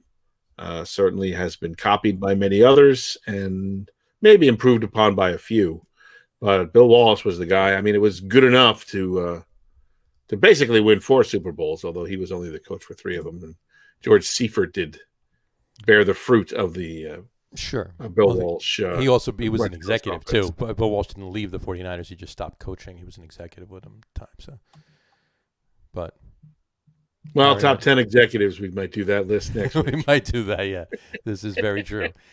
Punters and executives. That's what we should have done. We'll make some 5 and 5 punters and executives. But yeah, I mean, I don't know if there's anybody who's had, certainly in the quote unquote modern era, who's had more of an impact on football offensively than Bill Walsh. No, I mean, what team isn't using some form or facet of a West Coast offense right now? And that's what the game has come to. It's not your gritty smash mouth 7-3 victories anymore. And if it is, people are turning the game off. It's about viewership. They want to see 85-57 games. Who's they? They, not me, but Yeah, I mean, he made. I think his biggest innovation was turning, the second and third option, these little dump down passes, into an art form, and those were some good teams. He had some good talent on those teams, that's for sure. Yes, he did. Well, there you go. Number 8, Mr. Bill Walsh. Pete, why don't you also do number 7? Why don't you bring us into number 7? Oh, that's right. I got to do number 7. Hang on a second here. You got it. Forgot. Pull it up. I will. Roll the ticker so he knows what it is. I know who it is. I just don't have. I don't have his stats here. I had him on one of. Oh, here we go. Okay, there you go. Sorry, my bad. Let's see. What number is this? 7. Number 7. Paul Brown, Cleveland Browns. There you go. 3 NFL championships. And Brown on Brown. Or what is the AAFC? What can Brown do? American All-American Football Conference. All-American Football Conference. That's it. Many people credit Paul Brown with inventing basically a playbook or the playbook. I don't know what they did. Maybe they just scratched stuff in the dirt like you do with a pickup game before then. But he was a football innovator. A lot of things that still go on, still measurements of modern football, things like the 40-yard dash and the face mask. An incredible coach, and as I said, an incredible innovator to the game. It's as far as if you had a ranking for effect on the game overall, Paul Brown would be probably in your top 3 or 4 with respect to his overall effect on the game. Oh, sure. And certainly belonging on although on our list, there are actually a couple of other lists that I was looking at that he didn't really come up on, which surprised me. Okay. Oh, here we go. I found my webpage now. Had a 66% winning percentage. Yeah. And, 213, 104, and 9 in 25 years. 14 division titles, 4 AFC championships, 3 NFL championships. The NFL All 100. Seven championships. 100 all-time team. Yeah. Absolutely ridiculous. So, again, the AFC from 46 to 49, and Cleveland from 50 to 62, and then again in the league with Cincinnati from 68 to 75. Sure. And their stadium was named after him, too. Cleveland. Cincinnati. Yeah. 10 straight title appearances with Cleveland, and that is a record. Although I guess 3 or 4 of those were with the All-American Football Conference, the AAFC. Right. But still kind of the, obviously the predecessor to the modern NFL. Sure. I think one of his biggest, contributions is that he played a big role in breaking, the color barrier, the race barrier in football. Absolutely. And, that's obviously back then that was a big thing, to be able to do. And he was around so long ago that his Wikipedia picture is an illustration. Yeah. And that's funny. And so is our next one, as a matter of fact. But this is true. Yeah, there's not. I mean, there. Look at the picture I put up of him. I mean, that's like the newest picture of him, and that picture is 80 years old. So, but yeah, we ran that play in high school. I remember. That's right. He's so old he invented chalk.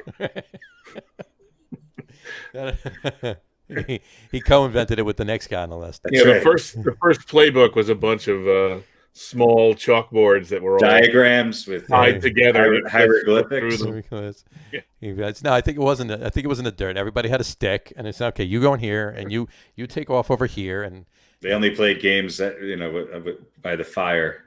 So, yeah. I think there's a Bill Cosby bit about playing football in the street, and like you're going to be the Coke bottle cap. I don't want to be the Coke bottle cap. You're the Coke bottle cap. So you go out, you go down, and make a left by the Buick. and Jimmy, you're the wide receiver. I want you to go down to the convenience store and go inside. Give me a Coke. Get me an orange soda or something like that. Give me a grape knee high. And then, of course, he drugged and raped a bunch of women, and none of it was funny anymore. But there you go. Yeah. Back in the day, it was funny. Back in the day, it was. So, there you go. Number 7. I don't know how I got to there, but number 7. I'm sorry. I have an obligation to mention that anytime Bill Cosby comes up. Right. Number 7, Paul Brown. I'll take number 6. Number 6 is none other than Mr. George Stanley Halas Sr. George Halas, folks, also known as Papa Bear and Mr. Everything. He co-invented chalk with Paul Brown. No, just kidding. He was head coach of the Decatur Staley, Chicago Bears. Same team, folks. From 1920 to 1929, again 1933 to 42, 46 to 55, and 58 to 67. So with a couple years off here and there, he was the head coach of the Bears for 47 years. He was the Billy Martin of the Bears. Unbelievable, this man. He has 8 NFL championships to his name. 1921, 32, 33, 40, 41, 43, 46, and 63. So he won championships. His first and his last championship were 42 years apart.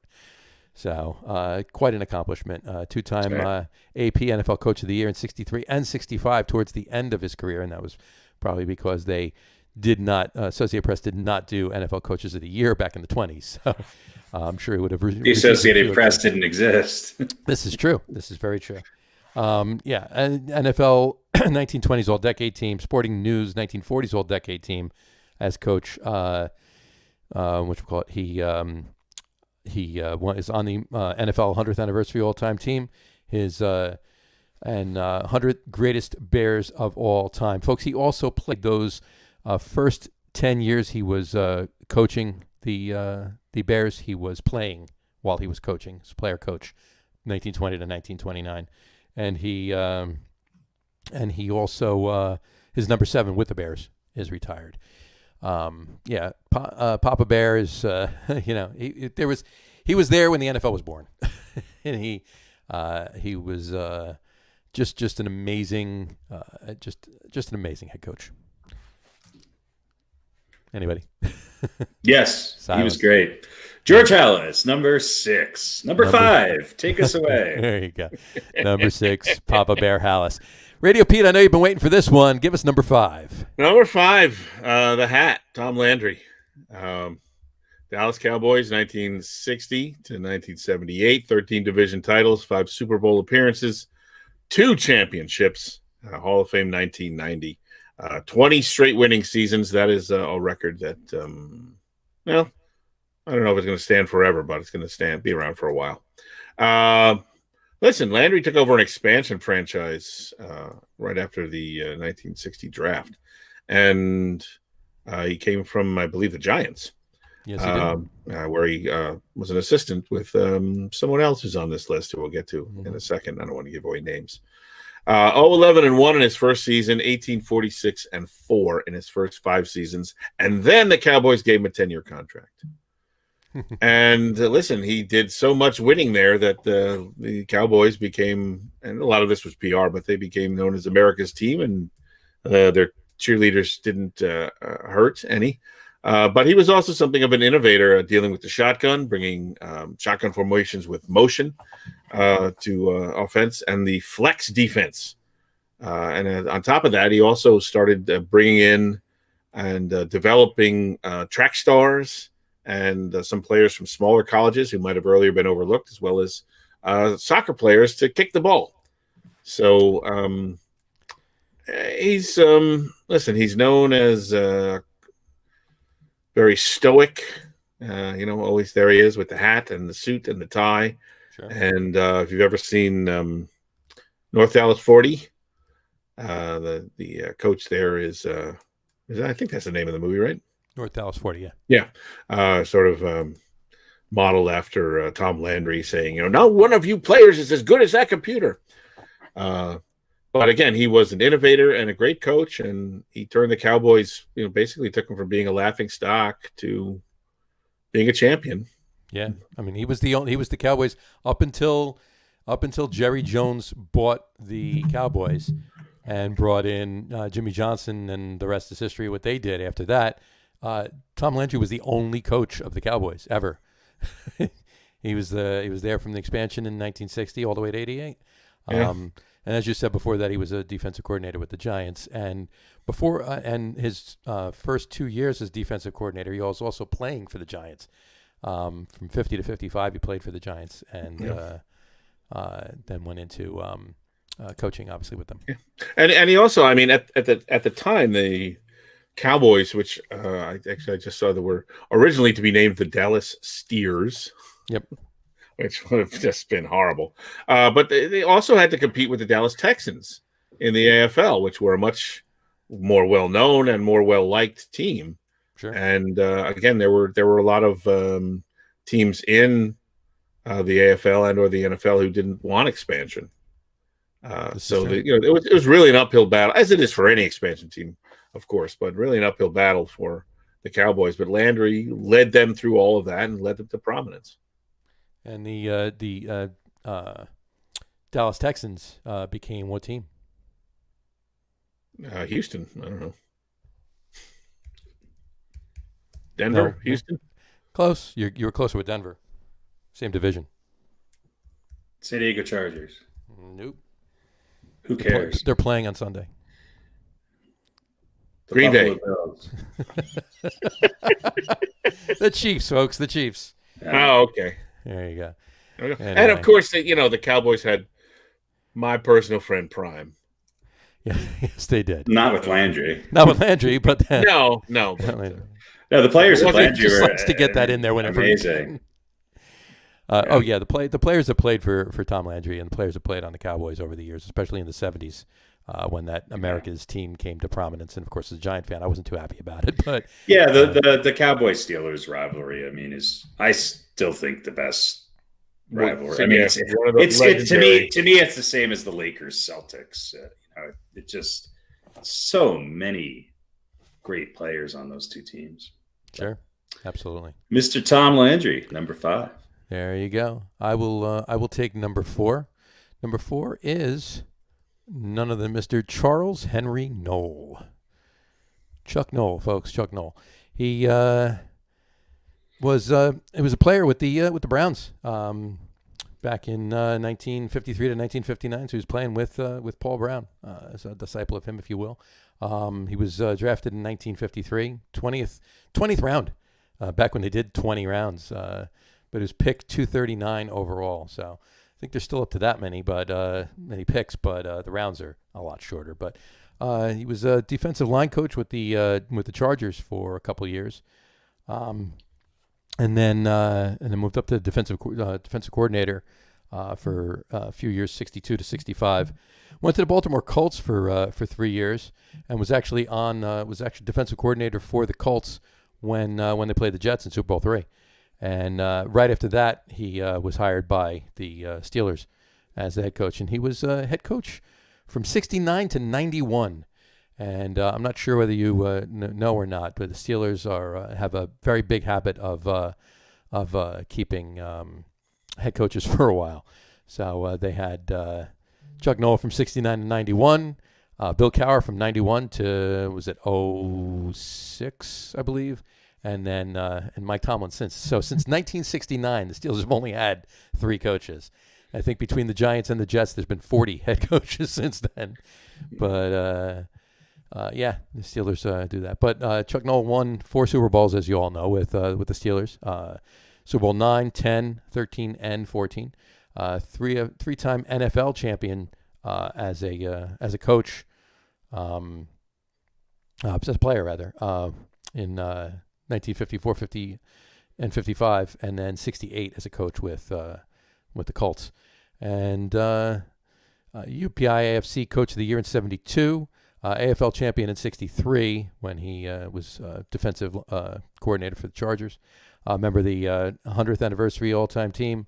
Member of the 70s All-Decade team. Member of the 80s All-Decade team. And he's in the Pro Football Hall of Fame, as well as the Pittsburgh Football Hall of Fame. Yeah, he almost ended up coaching the Patriots instead of the Steelers, oddly enough.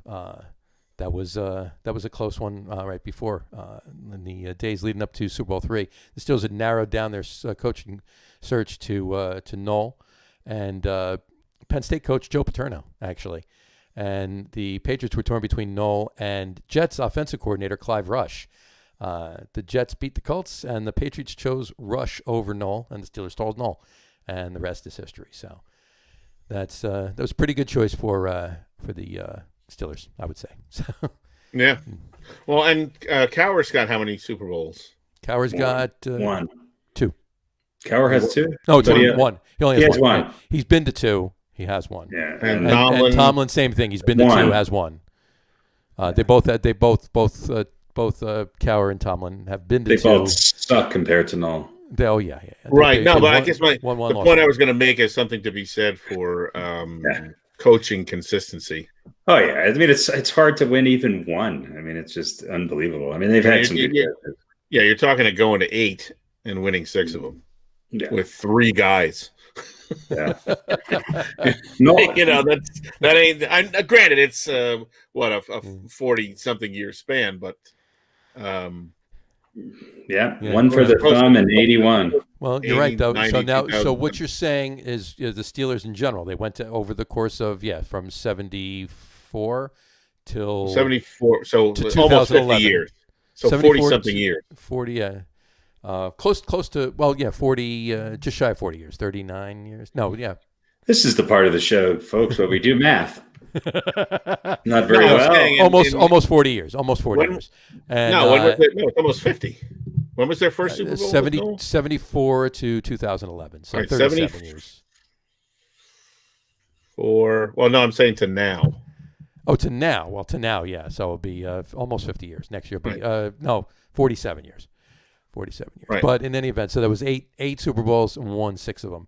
And there might be a guy on this list that has been to 9 Super Bowls as a head coach and won 6 of them by himself, not 3, in a much shorter span. But the point being coaching consistency. Coaching consistency. Well, yeah, you got to have a good guy, though. You got to have a good guy.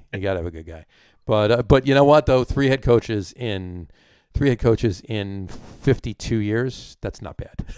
Yeah. That's not bad at all. So there you go. Number 4, Chuck Noll. Why don't you bring us to? Actually, you know what? I'll do number 3 as well. Number 3 is Mr. Donald Francis Shula. Don Shula, folks. He's the man. He was a defensive back when he played football. He played for the Cleveland Browns too, and he played for the Baltimore Colts and the Washington Redskins. Redskins at the time, folks. Now the football team. As a coach, he coached in a couple colleges, Virginia and Kentucky. Then he was the defensive backs coach for the Lions for a year, and then the defensive coordinator for 2 years, 61, 62. Then he moved to head coach for the Baltimore Colts, 1963 through 1969. He won a Super Bowl went to 2 Super Bowls and won one of them with the Colts. Which one did he lose? Which one did he lose? What did he lose, folks? Which one did he lose? I'm not sure. I think there was a team that beat them in the Super Bowl that we might all know. What team was that? What team was that, Pete?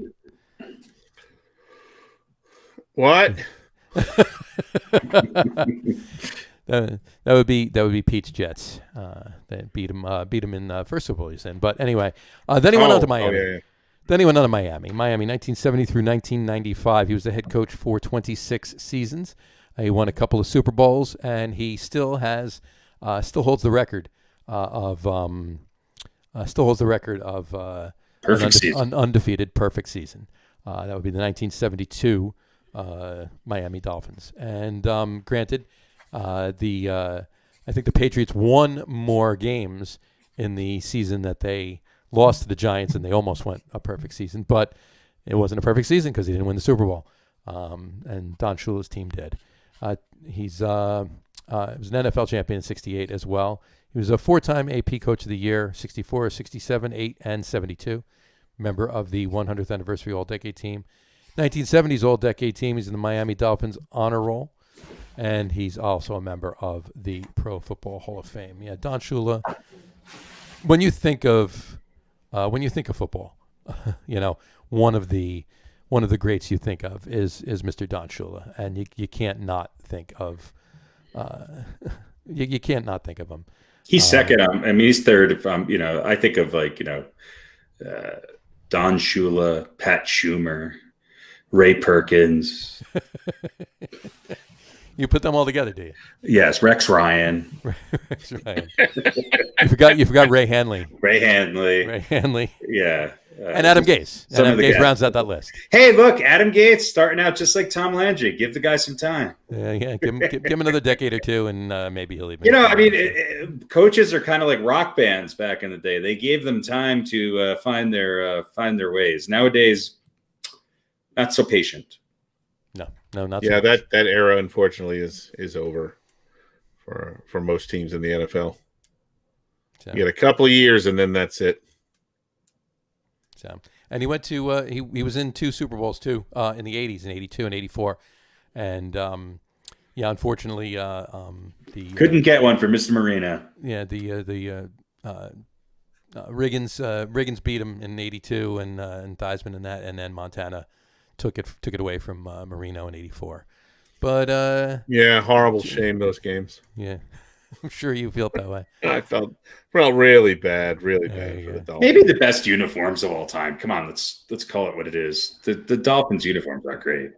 Yeah, you got to admit. I mean, they're fantastic. But he won on both sides of the ball too. He won with He won with all-time great offenses in '84. And he won with all-time great defenses back in '68 with the Colts too. So just he won a Super Bowl with Bob Greasy, so yeah, he can win with defense. This is true, and I think one of the running backs. There was 2 running backs on the team, but Mr. Larry Zonka was on that team as well. So Zonka was actually a guy I liked. Yeah. Again, just couldn't win with the Giants. This is true. Anyway, all right, number 3, Don Shula. Yeah, that's what I really liked about Zonka was that fumble. You like that? Well, Zonka didn't fumble the ball. Pizarchik fumbled the ball. Okay. Zonka didn't even know he was getting the ball. All right. Let's not talk about the play. There you go. All right. Number 3, Don Shula. Pete, take us to number 2, please. Number 2, who's pretty much number 2, or in some cases, some of my research put him at number 1 on a few lists too, and that's the man himself, Vince Lombardi. The hat before the hat was the hat, or at least for the early part of the hat, Tom Sure. the Hat Landry's career. Green Bay 59-67, and Washington in 1969. 9-1 in the playoffs, 6 division titles, 3 NFL championships, and a couple of Super Bowl championships. The first 2, in fact. Football Hall of Fame in 1971, and on the NFL All 100 team. 3 NFL championships and 2 Super Bowl titles with the Packers during his time there. What can you say? I mean, the guy, you speak his name with reverence. He is the biggest innovator. Yeah. 738 regular season winning percentage. Sure. 9-1 in the postseason, and beat some impressive teams, Jim Brown and the Cleveland Browns, and beat Landry's Cowboys twice. Mm-hmm. And back when probably the last, well, I guess you could say the Chiefs were pretty good in the Christian Okoye era, as I call it, but in Super Bowl I against a very talented Chiefs team coached by a guy who's probably just off this list in Hank Stram. Look, they named the trophy after the guy. And unfortunately, he probably would have coached for a number of more years, but of course he died in 1970 of colon cancer. So, but yeah, they named the trophy after him. That's kind of the impact that he had on the NFL. Anybody who wants to coach in the NFL would, it would be a crime not to study the life and times of Vince Lombardi. Absolutely. And I read one thing. I'll read it really quick. One of these blog posts is to simplify NFL coaching history into bullet points. George Halas invented it. Paul Brown professionalized it. Bill Walsh refined it. Bill Belichick re-engineered it for the information age. And as for Vince Lombardi, he gave coaching an ethos. So, if you will, whole books, documentaries, and award-winning plays have been written about Vince Lombardi. So, he sort of made the coach into a character, or somebody who was not a character as in a clown, but somebody who was as well known as the team. Sure. Coaches were not necessarily the embodiment of the team. And Lombardi was so good and such an innovator and such a personality that he was able to do that. And I also believe he was the first coach to draft African-American players in the first round of the NFL draft. Mm-hmm. So we talk about somebody who was breaking racial barriers as well. Sure. Vince Lombardi. And he also came from the Giants as well. He and Tom Landry were on the same coaching staff. Tom Landry was the defensive coordinator, and Vince Lombardi was the offensive coordinator under Jim Lee Howell back in the 50s. They won the 1956 NFL championship together. And you're somebody if they name a rest stop off the turnpike in Jersey. Yeah, Fordham. That was always my favorite one to go to. Absolutely. There you go. For many reasons. So much better than the Florence Nightingale rest stop. Yeah, right. The holes were bigger in the stalls. Look, Vince Lombardi, this is my favorite quote, and I still think this is true today. I don't care what anybody says. Football is 2 things. It's blocking and tackling. I don't care about formations or new offenses or tricks on defense. You block and tackle better than the team you're playing, you win. It's that simple, and it still holds today. I mean, Vince Lombardi was maybe the best X's and O's guys, and certainly a lot of what he did back then is still relevant today. Yeah, but that's the expanded version, and well put too, of saying that football is one of the trenches. Yeah. Right. The lines on both offense and defense are the foundation, right? If you don't block well, you can't run. If you don't block well, you can't protect your quarterback. And it's the reason why he said the best player he's ever coached was Forrest Gregg. So, it's true. I mean, blocking and tackling doesn't only happen at the line of scrimmage, but most of it does. Sure. And it's true. The team that blocks and tackles the best wins. Yes. Very true. I wonder what Vince Lombardi would think of the lack of tackling in today's NFL. I think he'd have a lot to say. I think it'd be worthwhile listening to. I think there'd be a few choice words in there. And I think, I think Roger, I wish the ghost of Vince Lombardi could come back and Have a sit down with Roger Goodell. Have a sit down with Roger Goodell. Yeah, be fucking wonderful to see. Wouldn't that All be right, nice? there you go. Number 2, There Vince you go. Lombardi. Number 2, Vince Lombardi. I will take number 1. Number 1 is none other than Mr. William Stephen Belichick. Bill Belichick, if you will, folks. He's our number 1. I believe our top 3 were in lockstep on the top 3. So number 1, although Pete might have written Bill's name differently. You mean Cheater Bill? So number 1 is Bill Belichick, folks. He was always a coach. He coached he was a special assistant with the Baltimore Colts in '75. He was assistant special teams coach with the Lions in '76. Receivers coach with the Lions in '77. Assistant special teams coach and defensive assistant with the Broncos in '78. And then he moved home, to his home in New York. Special teams coach and defensive assistant in '79. Defensive assistant with Bill Parcells. Linebackers coach and special teams coach 80 to 84 with the Giants, and an 85 to 90 defensive coordinator. Won 2 Super Bowls with the Giants. And then he left the Giants because he got the opportunity to be head coach, not knowing a couple months later that Bill Parcells would leave the Giants, and he could have had that title as well. But went to Cleveland for 5 seasons, 91 and 95.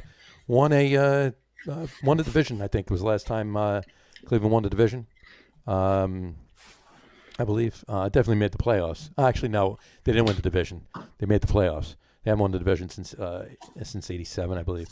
But then he went to New England for a year with Bill Parcells, and hooked back up with him, and then went to the Super Bowl that year with the Patriots. Then went to the Jets with Bill Parcells from '97 to '99. Then I think he was head coach for an hour, Pete, for the Jets. He quickly resigned via. I think he left a note on the pillow.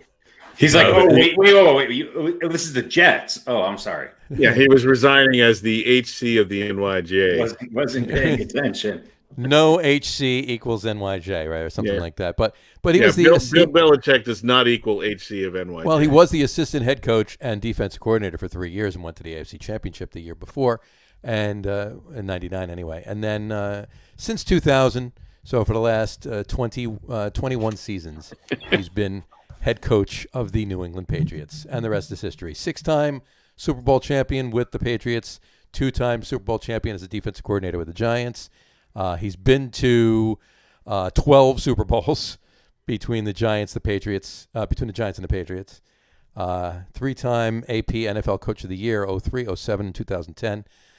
First team NFL 2000s All-Decade Team, 2010s All-Decade Team, 100th anniversary all-time team.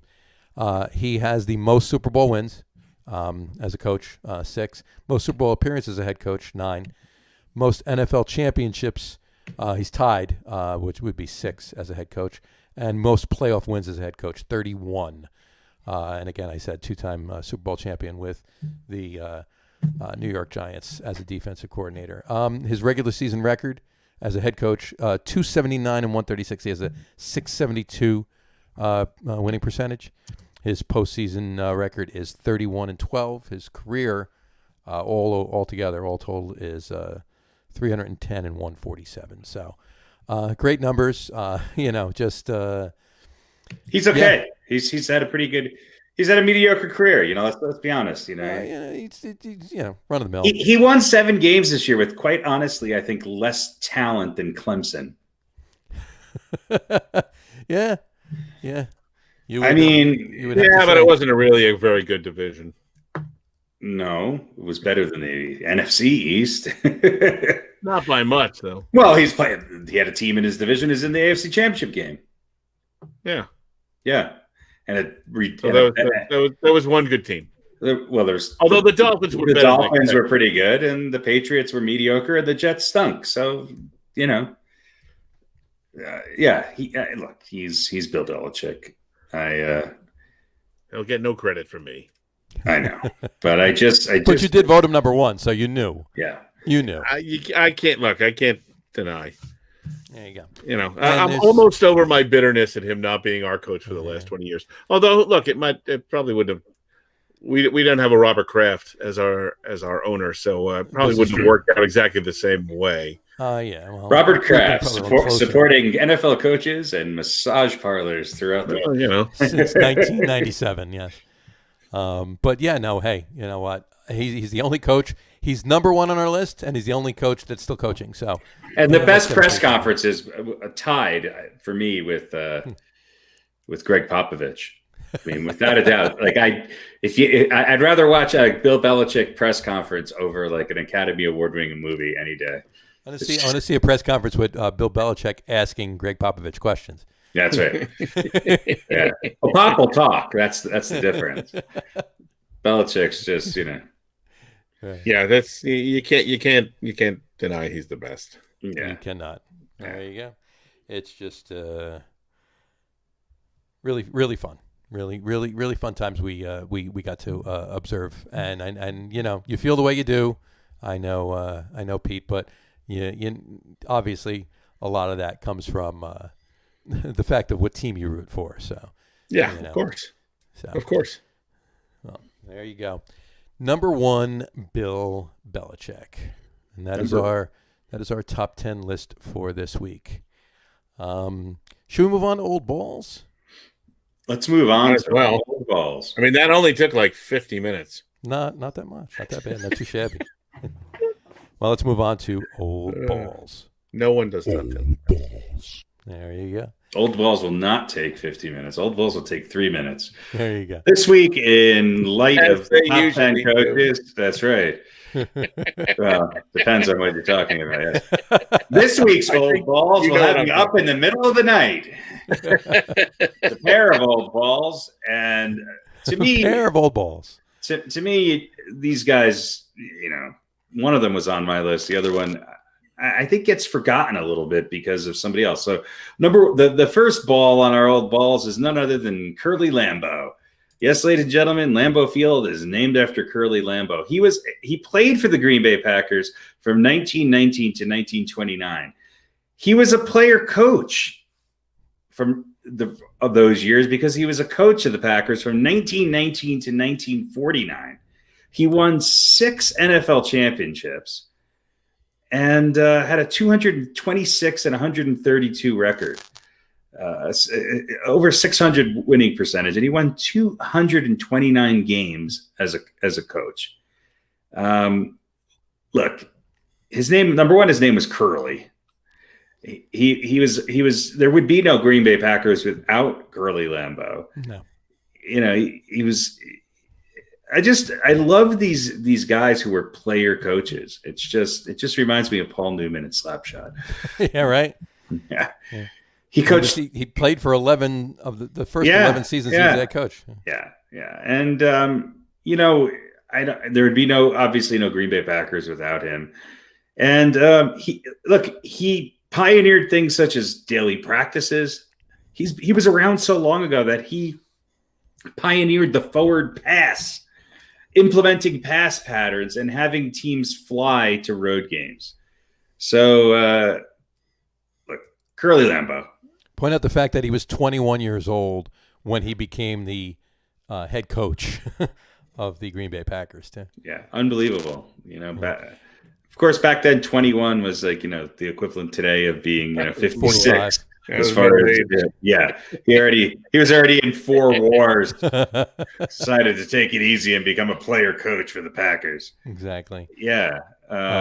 And I think he likes the locker room. Take a look at the picture. He's pointing right at our logo. He is. Yeah, He wants a foot beer. full of beer. He wants the beer. Get me a foot of beer. That's right. Yeah. Curly Lambeau, an innovator and just an old ball if there ever was one. Absolutely. And the other old ball that's going to round out our coaching selections this year is none other than Mr. John Madden. Yes, John Madden, who generations of people either know him as for his football game that's on, his all different gaming systems. gaming systems and or as a TV commentator, or as that guy who coached the the Oakland Raiders at the time to a Super Bowl. And he was a guy who was a character beyond characters as a player.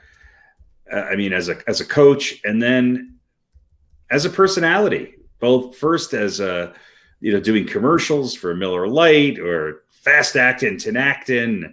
And he was, and I'll tell you what, I would argue that John Madden was one of a handful of people who did more to make football popular as an announcer than virtually almost anybody else. Sure. He some people said he was ridiculous and it was ill-informed and it was pure entertainment and kind of, he was absent-minded or whatever the sort of bumbling but lovable personality. Let me just make one thing clear. John Madden knew football, and John Madden explained football in a way that anyone could understand. And he pointed out things that no one else paid attention to before, such as blocking and tackling. And he loved the underdog. And I think he was a treasure as an announcer. And the combination of him and Pat Summerall, you can never have a better wild man and straight guy combination. Oh, those two are perfect. They were unbelievable. And then he started the All Madden team, which didn't necessarily mean you had to be a great player. You had to be a good player with maybe being overlooked a little bit by the rest of the press. And he is a 16-time Emmy winner, and Pro Football Hall of Fame class of 2006. And he is legendary in Oakland. And legendary to Raiders fans. I think when a lot of people say, I think of Al Davis when I think of the Raiders. I think of John Madden. Yeah. And I loved him as a coach. I loved him as an announcer. And he's just one of those guys who I wish Chris Farley hadn't passed away, because I would love to see Chris Farley play John Madden in the Madden story. That would have been great. That would have been awesome. But what's his name does do an incredible impersonation. Man, he's that guy that sounds like Frank Caliendo. Exactly. That's what I meant, Frank Caliendo. Yeah, I think legendary is the right word for John Madden, and not just inside of Oakland. He was a reason to tune into games when he was announcing them. Oh yeah. And the NFL did grow in those years, and I really do think that he was a big reason for that. Look, back then there was 2 networks broadcasting games, so the game of the week, one of the 2 games of the week, was always John Madden. You felt honored if your team was game of the week and John Madden and Pat Summerall were. And he was always on Thanksgiving Day, handing out turkey legs. Oh, the six-leg turkey. That was great. Yeah. Games. He really was just himself, and that was he was. They had the telestrator, I think it was, where he would draw on this. And he was looking over here. This guy picks up his pants. He knew footballs. He knew football. He understood it. He used the telestrator to illustrate those things. But he would also use it to point out the dirt on a guy's socks. Right. And he loved that. He brought like a gritty, right? He did. This guy's a real player. He's bleeding over here. He's got a little dirt over here. He's going to have to clean that up later. He's got the blood on his face, and he's got the dirt on his socks. He brought attention to players who normally don't get attention except by a coach. So it wasn't the running back and the wide receiver or the Ronnie Lotts of the world. He brought attention to going on about Jackie Slater or some offensive lineman or defensive lineman that would never get a mention, let alone 5 minutes of dedication to just how good he was. Now, he brought you in by saying, look at this guy, his shirt's untucked, his helmet, he's got blood on his sock, or whatever the case might be. But he brought a humanity to the game that I still think isn't as good even today. And obviously there's some really great announcers in football, but there's nobody with a personality like John Madden. No. And I think he broke the mold, both as a coach and as a broadcaster. And I think he was I mean, he was on my list at the very bottom, but he as a coach, but he's certainly. I don't think there's ever been a greater announcer in football history. Yeah, I agree. He's been amazing. He was in a couple movies too. He was in one of the movies that we had on our top 10 movies last week, our 15 top 10. And movies. He never flew. He traveled by train. Yeah. Always, yeah. And the Madden bus. He's a warlock. Yeah. He's a warlock because the Madden curse. That's right. Yeah. It has to come from him. Right. Yeah, right. He was an interesting guy for sure, and he's missed. I miss him dramatically. Yeah. So there he goes. Those are our old balls for this week. Curly Lambeau and John Madden. Couldn't get a better pair of balls if you have. Those are two old balls. Two of the best old balls ever. Absolutely. They both have little visors and clipboards. The balls. Yeah. Absolutely. So, all right. Test the coaches. Test the coaches. Oh, you gotta love that. All right. Well, speaking of balls, and what's right above it? Let's move on to some hot stove. Little hot stove. And last week the Mets had a good week, and this week the Mets had a bad week. All right. Speaking of balls, let's talk about that other Jared. Yeah. What? I'll tell you, he obviously wasn't texting with George Springer. No, not so much. Well, maybe he was. I don't know. Maybe he was. Maybe that's the reason. Yeah, maybe that's why he didn't come. Sure. No pun intended. No pun intended. Or. Yeah, But, his texts were so good he went to Canada. He had to go to Canada. Canada became closer to Connecticut than Queens did. So, yeah, you know what? I gotta ask. Are them? And I know this is two different regimes. I know we're talking about, the Wilpons and Brody Van Wagenen last year, and Steve Cohen and Sandy Alderson this year. But why is due diligence not getting done? All right, you're going to tell me that ESPN knew about these texts and this issue 3-4 years ago, and the Cubs knew about it back then and everything else, but the Mets never found out in all their investigation on Jimmy Porter? The Mets consultant was Brett Favre. Oh, well, I would ask the question, or say maybe due diligence was done. And to me, this is worrisome because it could be, in fact, more indicative that there is, as we were just saying before, the old boys network still alive and well. right. Maybe this was known and it was thought, well, It was shoved under the rug 5 years ago. It's been kept quiet for 4 to 5 years now. And, he's obviously not going to do it again. He's learned his lesson. I don't know. I find it really, really hard to believe that there was nothing known about this, that the Mets didn't have some kind of inkling, that there wasn't some rumor that they could have followed up on and found out about this. And if that is really the case, then I think, you have to I can't hold ESPN at fault, but I can hold the Cubs at fault for not saying something about that. I know they're trying to protect the reporter. Sure. But you've got to say something. I think you've got to say something to another team about that to give them a heads up. I find it really hard to believe the Mets didn't know anything about it, and it's worrisome to me because maybe this thought that, okay, well, it happened, it's over, he'll never do it again, and we're not going to hold it against him. Instead of, because it was so heinous. It wasn't a couple of texts; it was 60 freaking texts. And whether they were pictures of his nether regions or some stock foot, I don't know where you find. Where was he going to find that? He had a stunt cock. Shuttercock, I think, is the website where you find stock photos for dick pics. Shutterstock, Pete. Shutterstock. No, that's where you find pictures of families and trees. Shuttercock is where you find dick pics that I want to send. But just to me, that just kind of says this guy obviously there's a power trip kind of privilege to him to think that this would be okay, and to go 60 texts and have to finally be told by the reporter, hey, knock it off before you then stop. That's something wrong with that. She said knock mentality. It off. She said knock it off, and then after she said knock it off, he sent that final picture.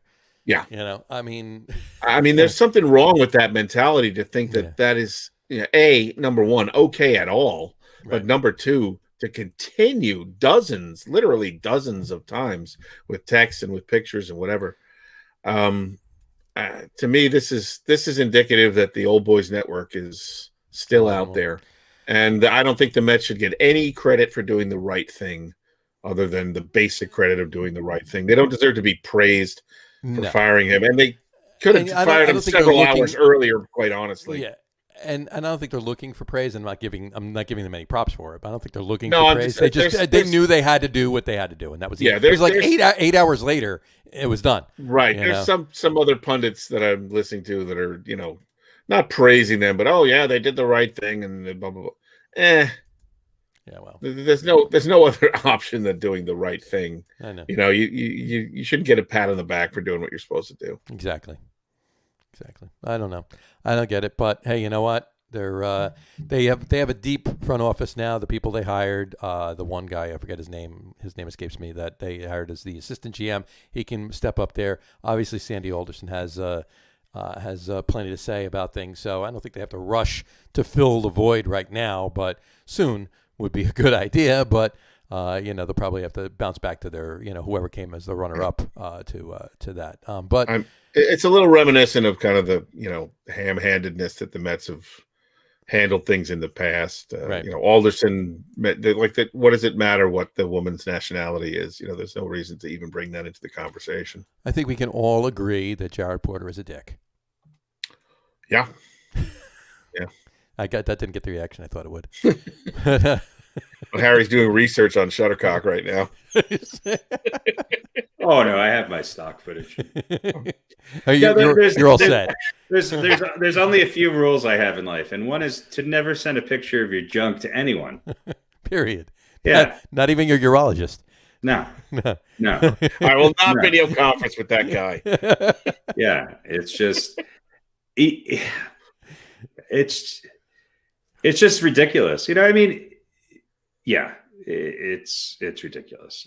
But I also think it's easily recoverable from. It happened. You fucked up. For the Mets, yeah, not for move him. on. Yeah, for the Mets, not for him. For the Mets, not for him. He's done. So yeah, and I saw some tweet or something. Maybe it was on Facebook, and they're like, "Well, why should he have his life ruined?" I'm like, what? Like, how does he recover and redeem himself? I'm like, I don't know. Well, I think he's gonna. Don't send 60 texts and dick pics to him. I think he's going to look to become a social worker now. So. Maybe. I don't know. If he's thrown out of baseball for life, that's fine with me. He just signed a deal to be Louis C.K.'s manager. There you go. There you go. Which going to be in charge of his. No, hold on. In defense of Louis C.K., Louis C.K. asked permission before he did any of this. And he did use his own dick. And he did use his own. He didn't use stock. There was no stunt cock involved. Yeah. Which there is a big stunt cock industry out there. It is. They do have a good base of people they can turn to for that. But let me ask a question though. This whole debacle and mess with Jared Porter, I can't help but wonder. George Springer and this whole George Springer ordeal was going on and on and on and on and on. And the day after this Porter news breaks, Springer signs with the Blue Jays. I can't help but wonder that it had anything to do with it. I think Springer was going to the Blue Jays. I think he had his mind made up. I just think, and I'll tell you what I think kept Springer from signing with the Mets was the Mets signing Lindor. Yeah.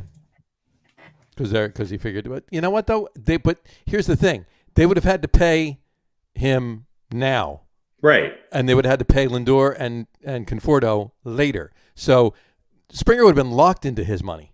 Yeah, I think the Mets knew that Springer's first choice were the Blue Jays, and that's why they went ahead with the moves that they went ahead with.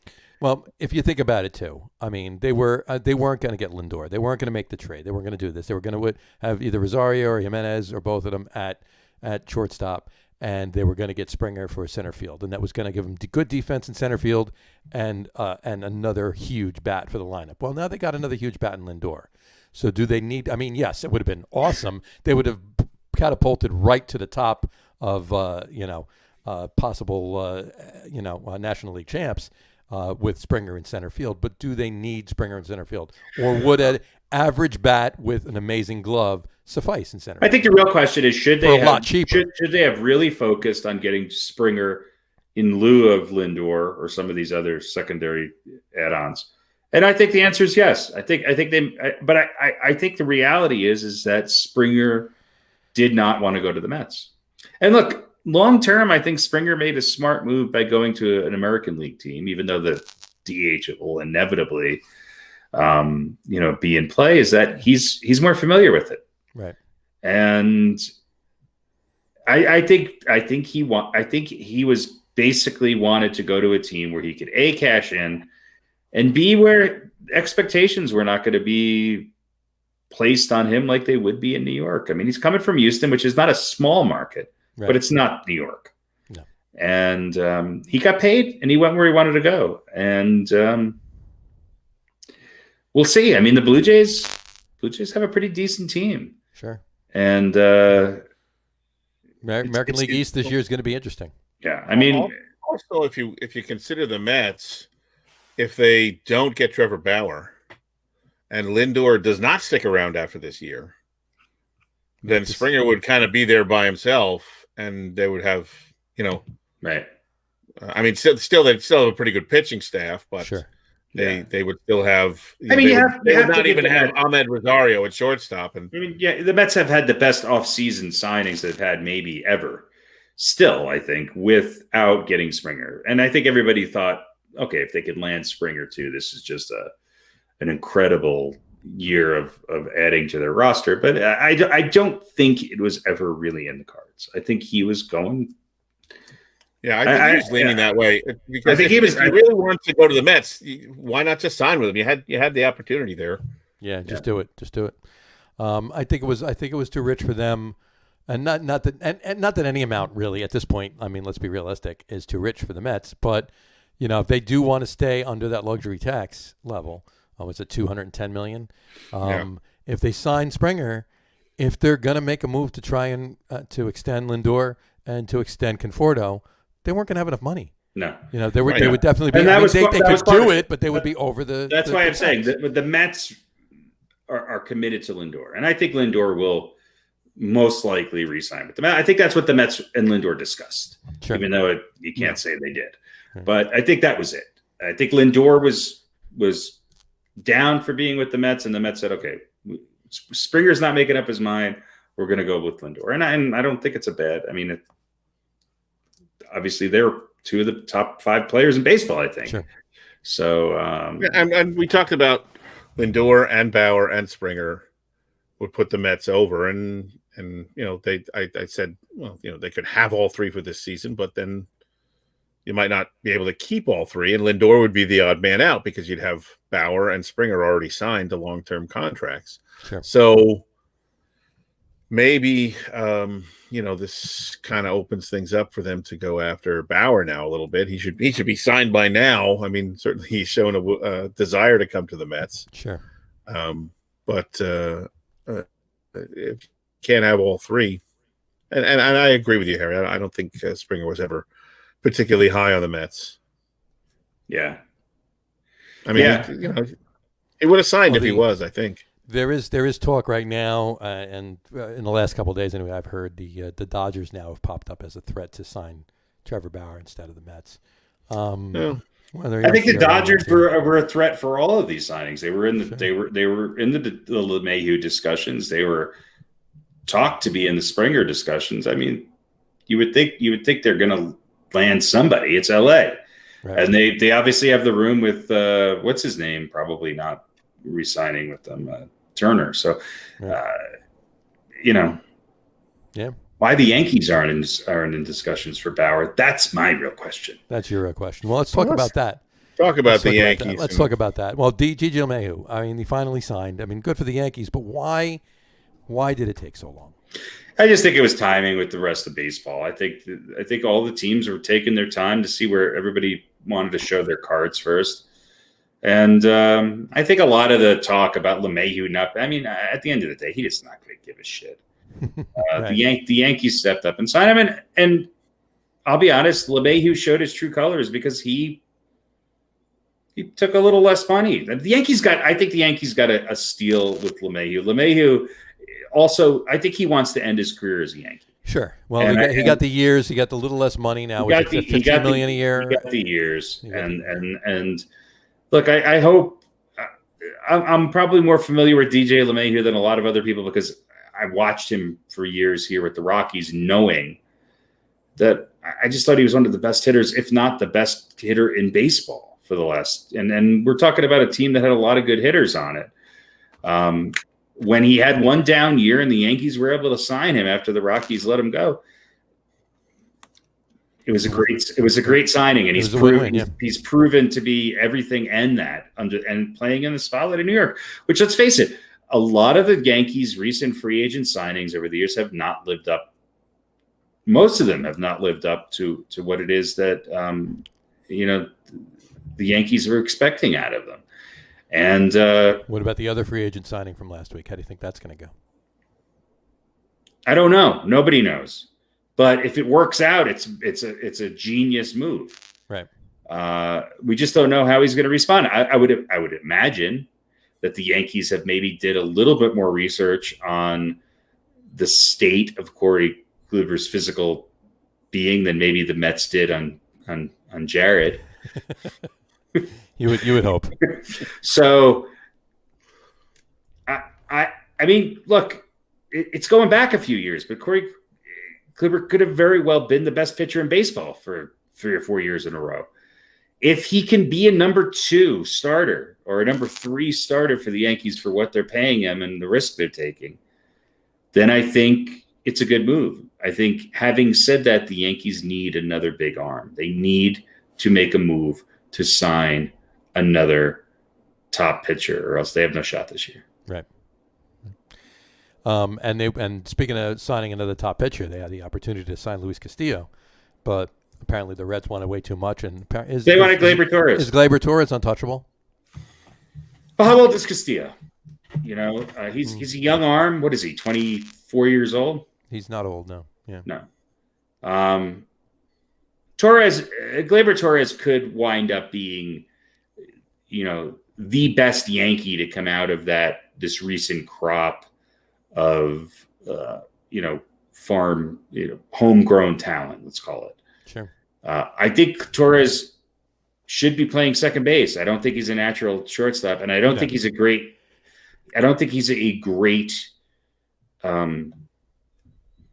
defensive player.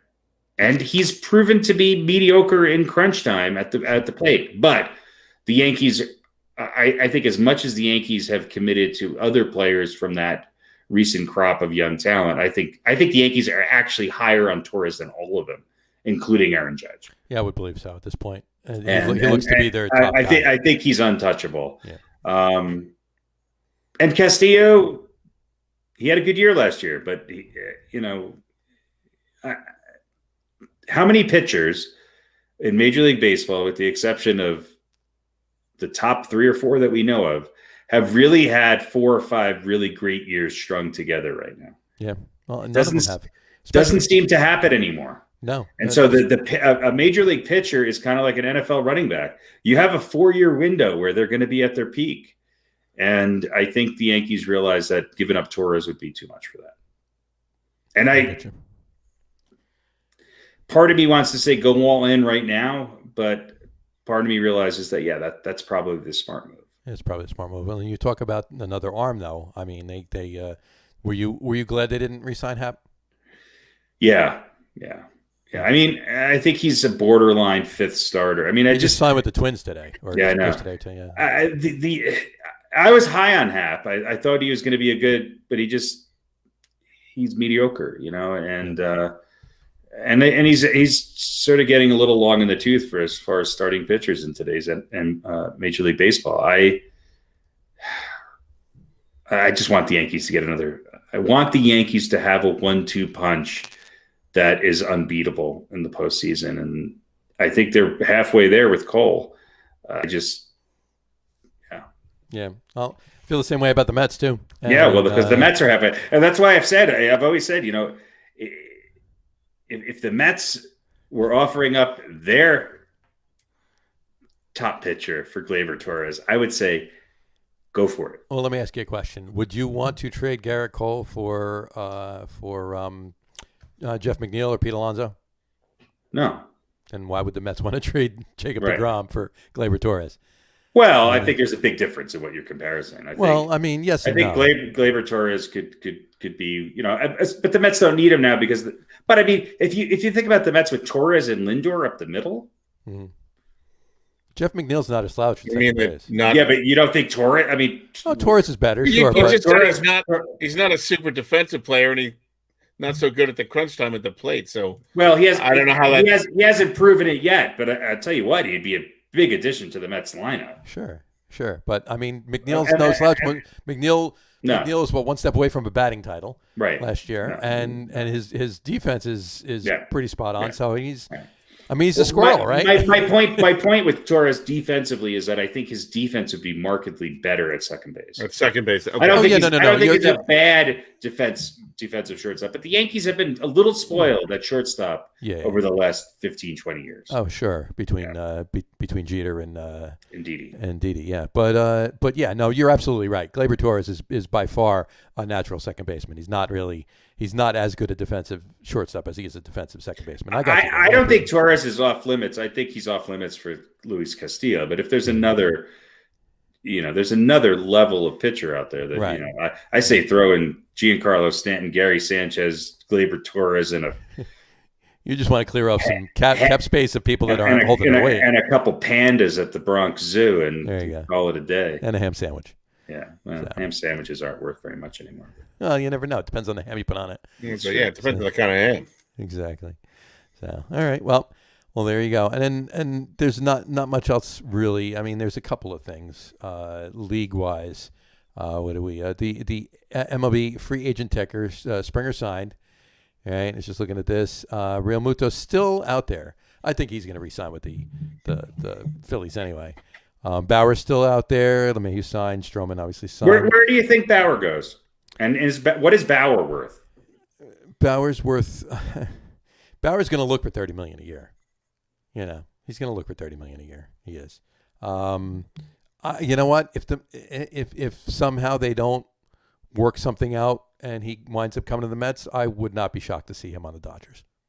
No, and I think that's why the Yankees were looking at Castillo and not Bauer. Is that it's the difference between trading and signing. Right. I think they're looking to get somebody with a current contract that's going to be less than what they would have to pay Bauer. Sure. I got you. I think it's stupid. I think they should pay him. But yeah. Hey, well, you never know. And Bauer's been on this kick with 1-year contracts too. I mean, there still hasn't been anything put out there that saying that he's looking for a long-term deal with some team or whatever. He's been going 1-year contract here, 1-year contract there. So, which given what the Yankees have done in the past week seems perfect. Yeah, really. Yeah. But I mean, if you put Bauer on the Dodgers, yeah, no, I know. they're looking to repeat, especially if there's a couple games shorter of a season there. Yeah, they'll be right in there. But well, you know what? I mean, there's a couple other you got. I don't know. Are the Blue Jays done? Are the Blue Jays done? Right? Are the Blue Jays done? What other teams are going all in? I don't know. Yeah. Well, the Twins seem to be making some moves. Obviously, the Dodgers are making moves, and Hernandez too is left the Dodgers, or he's a free agent now anyway. Kiki Hernandez, and whatchamacallit, and you mentioned Justin Turner. So I mean, they got some room there. But hey, you know what? There's a lot of teams that not maybe necessarily going all in, but they're making moves. So, and I think what we've seen over the last week or so is the beginning of everything else just going to kind of fall into place now. I think what we were saying, what happened a couple of years ago, where some people didn't even sign at the start of spring training. I don't think that's going to happen this year. I think you'll see in the next 3.5 weeks, everything will get shored up. There might be 1 or 2 names out there still, but everything else will be pretty much wrapped up at that point.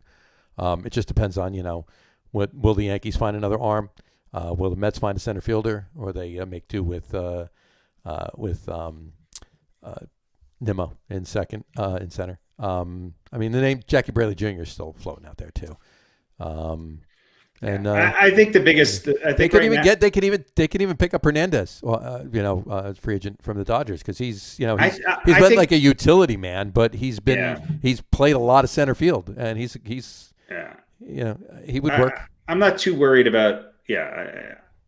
I think whoever signs Bauer is going to dictate a lot of what goes on this year. Because look, I don't rule out the Blue Jays.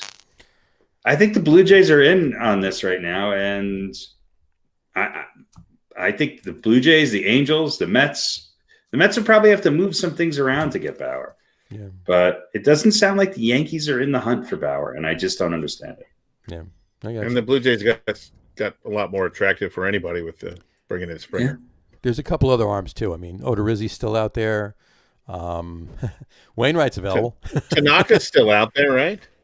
And the Yankees might re-sign Tanaka. I think they're waiting to see what else they get. And I wouldn't be upset with that, because I like Tanaka.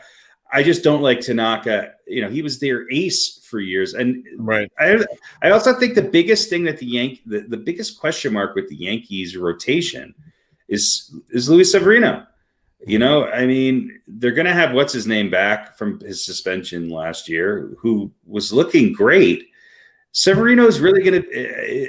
I think if he can come back mid-season. You're talking about Herman? Yeah,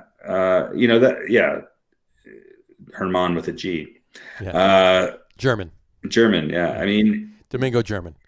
Then their lineup looks okay, and if Tanaka's your fifth guy, fourth or fifth guy, I'm okay with that. But they still need somebody else at the top. Yeah. Well, we will see what they do. We will see what the rest of the league does. It's getting interesting now. We're about 3.5 weeks out from pitchers and catchers, maybe 4 weeks out from pitchers and catchers. So who knows if they do indeed go? What year is it? I heard it's 2021. Yeah, exactly. Well, according to what was it last week? According to you're right. March. Yeah, everything's a go for everything on time. So we will see what happens. All right, let's move on to a little NBA talk. 147, 135. Cleveland wins. 147, 135. So they won by 12 points. Did Harden score any more than 10 points? Let's see. Hang on, I got the breakdown here. This is a double overtime game, by the way. Double overtime it went, huh? Double overtime. So Kevin Durant had 38 in 50 minutes. Yeah. Kyrie Irving had 37 in 48 minutes. James Harden had 21 points in 50 minutes. So from about I think we checked in at the 7-minute mark in the third quarter, and Harden had 10 points. Although he was a -5 and Kyrie was a -7 overall for the evening. He also Harden had 10 rebounds and 12 assists too. Yeah. So Kyrie had. I mean, it wasn't Kyrie saying it's time to go? 2 rebounds and 3 assists. How did Kyrie get cleared to play number 2? And Kyrie had 37. But I mean, it's. I'm a little slow on the news today, but didn't I see something with Kyrie's giving an interview saying it's time to move on? No, move on from. It was time to move on from his talking about his respite. Things that he didn't want to talk about. Basically. It's time to move on from talking about things he didn't want to talk about. He needed. He said. I heard last night. He said something. Yesterday, he said something about.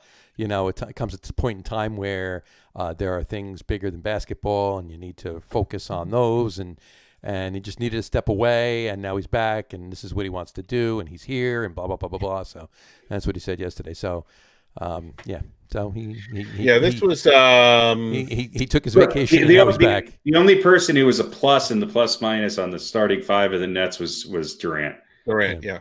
Harden was a -5. Irving was a -7. -7, yeah. Jeff Green was like a -10. Yeah. Look, they scored 8 points in the second overtime versus 20 for Cleveland. And Sexton had 42, I think, for Cleveland. How is Cleveland winning any games with Larry Nance Jr.? Was it Andre Drummond? I'll tell you what, Sexton was the steal of that draft. Yep. Colin Sexton. Yeah. Well, look, if you look, right, Ostman had 25, Larry Nance had 15, Andre Drummond had 13, Damian Dotson had 15, Torian Prince had 17, Jarrett Allen, good balance scoring. Good balanced scoring. Yeah. Well, this is where the Nets are going to struggle with guys Cleveland's a physical team, which Nance and Drummond and they attacked him, and this is where the Nets are going to have a problem. They're going to have a problem with teams that are bigger than them, and Larry Nance Jr. shoots like his dad. 50% on 15 points and 10 shots. It's I don't know. I'm not sold. I'm not sold on the Nets. I'm not sold on this team. They're 9-7, and granted, this is one game, and they're still learning how to play with each other. Yeah. But last couple, it looked like they kind of had it down. Let's compare and contrast. Who came back today? Right. That's what I'm saying. The last two games, you had Harden and Durant reunited, right, from the old OKC days. Mm-hmm. And look, Harden being on his best behavior. All right, maybe he just wants to win. I think Harden was on his best behavior tonight. He took 14 shots. Yeah, 14. When was the last time James Harden took 14 shots? He had 10 points with 7 minutes left in the third quarter. He played 51 minutes. Yeah, he played more minutes than anybody else, and only took 14 shots. That's selfless play. Yeah, he had 10 rebounds and 12 assists tonight. Yeah. So we've seen the last 2 games. He had a triple-double. We've seen the last 2 games. He and Durant working together. Now you bring Kyrie into the mix, and Kyrie we're back took to 28 shots. That's what. Look, who's going to bring the ball up? Who brought the ball up the last 2 games? Well, Harden did. He brought the ball up, and then he dished, and he played defense, and he got in the passing lanes. And now you've got Kyrie who says, "Hey, that's my job. I'm the guy who brings the ball up. I'm the guy who, If you can't beat Cleveland, listen. I'm not going to put any big three. Then I'm not going to put any stock in this first game because it's only the first game. But they haven't even practiced. Harden said yesterday, they won 2 games and they haven't even practiced. I think this is more likely to be problematic than not. I don't know if these 3 guys can subsist together. And they don't have a supporting, Well, you lost good defensive players in what's his name, Tayshaun Prince and Allen. And Allen, yeah. I like DeAndre Jordan. I think he's a good fit on this team. They're again, other than Harris, nobody really played. Yeah, Harris had 41 minutes. Which he's obviously their 6th man. Sure. Yeah, but he shot Jordan 2 for 10 from the field. Yeah, I like the potential. I like Jordan's potential, but I think he's a little bit lost right now. He was not their center, and now he's your center, and and he doesn't have to do any scoring. Just get in there and play defense and block shots. But you also have to shot 6 of 7 from the field, but he only had 4 rebounds, 13 points. He was he was neutral as far as his plus minus. Right.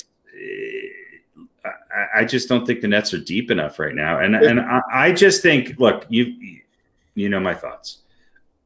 I don't think Kyrie Irving is. As much as I have my doubts about James Harden, I will take James Harden any day. I think Kyrie Irving is a much more talented J.R. Smith. There's just something about his presence that makes teams. It's a chemistry ruiner. He's an acid in the petri dish. Everywhere he's been, other than Cleveland with LeBron winning a championship. Right. Well, J.R. Smith won a championship with LeBron too. Right, but teams have been better without Kyrie Irving. Exactly. There's a lot of garbage players who have won a championship with LeBron. Right. But I'm saying you look at Boston with Kyrie and without Kyrie, they were better. Yeah. You look at Cleveland, other than the LeBron championship year, with Kyrie, without Kyrie, they were better without him. Sure. So, and as far as what he says, you can't trust anything that he says. He said he's going to stay in Boston. and that was an absolute lie. And everybody, he knew it was a lie, and a lot of other people, pretty much suspected it was a lie. Yeah. So he's going to just say whatever he wants to say, and what he really wants to say is nothing. Yeah, and that's probably what he should say. Yeah, Kyrie's nothing. Just I mean, and you're right. It's one game, but it wasn't like they were playing the Clippers or even the Spurs. They were playing Cleveland. Yeah, well, they're playing Cleveland again on Friday, so that's going to be a telltale. We'll see. Well, and you had how many points did he have? 20. Who? Kyrie, 37. 37. I mean, Kyrie scored. Right. No, so Kyrie, so two out of the big three were over 30 points. Right? Yep. 30, 60, 80, 8, and 8 is 96. Mm-hmm. So your big three scored 96 points, and you still you gave up 100. You gave up 147 points. 140. They're not. This is like an all-star. This is like an all-star game right here. Well, they hired one of the coach who's known for his defense as a player. I mean, it's just like his defense is let's start running the other way. While I matador them to the rim. Yeah, defense is not their strength. And again, look, it's what me and everybody else said. They're gonna, if they make this trade and they don't trade Kyrie as part of the package, then they're going to give up their depth and they're going to give up defense, and that's exactly what unfortunately with James Harden. I think he has to be the guy that the offense moves through. Now, having said that, let's in a fantasy world, would a Chris Paul in lieu of Kyrie Irving help this team? I don't think so. I don't think James Harden and a traditional point guard can work. I'm not saying Kyrie's a traditional point guard. Kyrie and James Harden are the same type of player. They're going to have the ball in their hand, and they're going to need 25 shots a game. And there's not enough room for two of those guys. No. And Durant is willing to defer. Durant is the most efficient player in the NBA, other than maybe LeBron. Like Durant got his shots tonight. No, but I'm saying he's willing to defer, but he will still be your go-to guy. I mean, Durant's stats line is 38, 12 and 8. I mean, and he shot 12 of 25 from the field. So I mean, Durant's the best player on this team.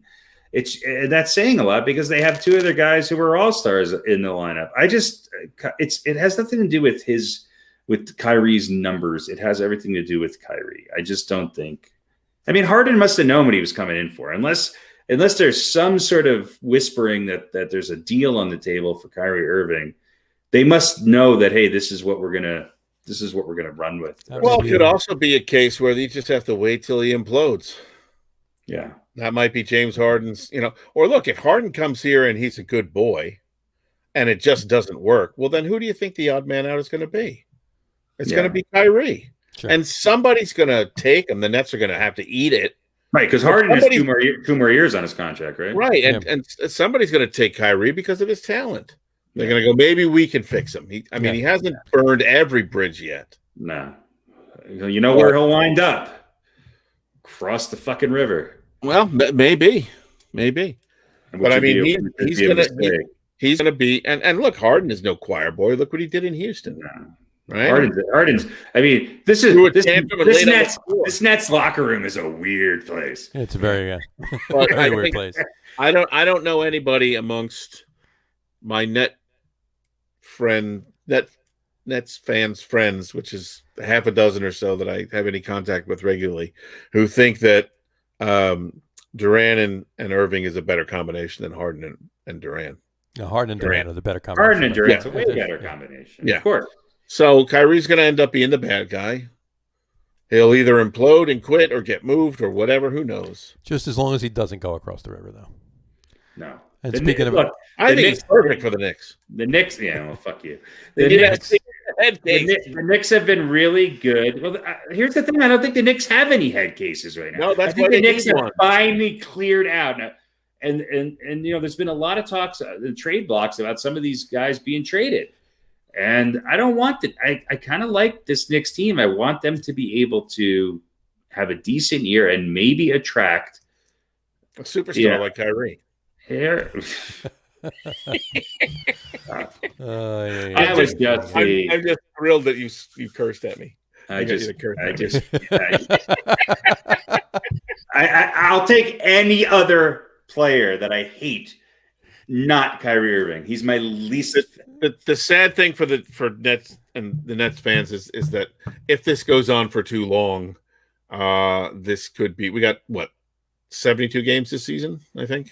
60. How do you let Cleveland score 147 points? This could end up wasting, the better part or most of a year, in which you have James Harden and you have Durant, who looks like he's being back to Kevin Durant 100%. Sure. And you could end up wasting a lot of that because of this. Durant could wind up winning the Comeback Player of the Year and the MVP. Well, you know what? Maybe Kyrie Irving needs another break in another week, for like 3 weeks. I he comes back for a week and they lose a game, and then he goes on another break for another 3 weeks. And I hope he gets his act together. The guy's incredibly talented, but he's a pariah.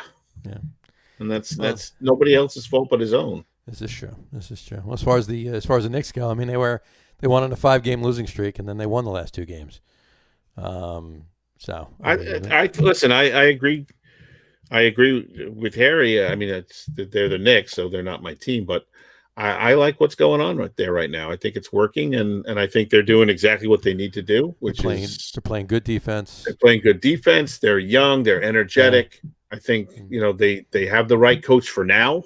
Maybe not the guy who's going to take them into the playoffs, but they are building something, and I think they are going to be an attractive spot for free agents. And I also think the Knicks have enough talent that they can trade. Look, I wouldn't mind seeing a Victor Oladipo. Like I'm sort of hoping Oladipo goes to the Nuggets, but I think the Knicks could land a Kyle Lowry or an Oladipo combination to team up, but they got to keep Randall. They've got to keep Peyton. I'm okay if Barrett goes, to be honest with you. But, they got Knox. They got Noel's and others. And they got 2 good centers right now in the Knicks. Noel's on the people might pick him up. They got Quickly's a good young player.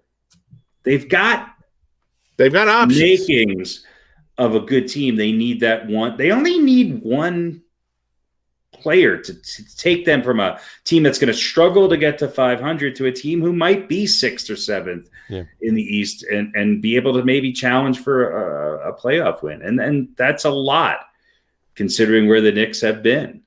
But again, if they're what, a game under 500 now, or are they at 7 and 8? Yeah. Okay. So when did they get their 7th win? Oh, last year. Yeah, of course. Yeah. How many games in were they? They're way at 30 or 40, I think, last year. And they're doing, and Thibodeau's doing something that I had my reservations that he could do. He's getting a team to play defensively in a league that is very hard to get anybody to do. Right. Now, they beat Orlando 91-84. That's Knicks basketball. That's Tom Thibodeau basketball. And he's got these guys kind of bought into this. This Knicks team, less talented, sort of reminds me of where the Nuggets were a few years back when all of a sudden Jokic started coming into his prime. Now, the Nuggets don't play as good a defense, but the Nuggets grew into a little bit more of a defensive team, and then they lost those guys who were the defensive sort of knuckles of that team, and that's why they're a 500 team themselves this year. Yeah, right now they are. But if the 7-7 right now. If the Knicks keep doing what they're doing and they don't bring in that big name this year, and they're close to 500, you've got to consider that an incredible improvement. Absolutely. And here's what I've been noticing with the Knicks. Okay, and if you look at the box score from Orlando, is that all of their starters were with the exception of one, were in double digits on the plus side. Right. And everybody else who came in off the bench was a negative, 2, 6, 9, 8, and 13. So their starters are performing really well against the other team's starters. They can't quite find that second team bench combination that's going to work. And granted, COVID and people being out, and there's a lot of things going on there, and it's early in the year, and they're a young team. Yeah, they embarrassed the hell out of Boston though on Sunday. I mean, it was that talk about defense. That was that was a crazy game. I mean, many steals are on them? and they Turnovers? shot well, and they're a pretty Shot great, yeah. they at times they get sloppy. They get back to the old Knicks, but when they move the ball and they keep, and that's where Peyton comes in. Right. That's why he's starting, and that's why he was a plus 20 against Orlando, even though he only scored 12 points and only had 4 assists, is because their turnovers go down. They're much more efficient with him on the court as opposed to quickly. And again, we might be turning the corner where to come next year with the free agency, somebody might be willing to sign with the Knicks, or the Knicks might be able to package people up. I think there's a lot of players on teams this year. I think you're going to see a flurry of trades. And I think you're going to see guys who you thought would not leave teams this year. Yeah. It's very true. It's very possible. And, there's definitely going to be some moves. That's for sure. But hopefully some of them will, for Knicks fans out there, will come to the Knicks. And they're like Pete said, they're 7-8.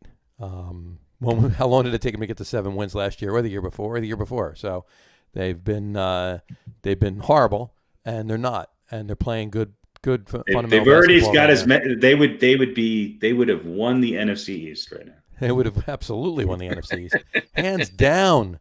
Please, even if they lost the next game, they won it.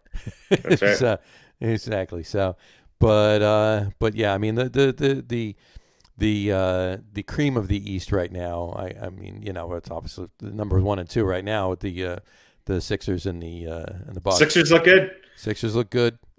Bucks look decent too. I mean, they lay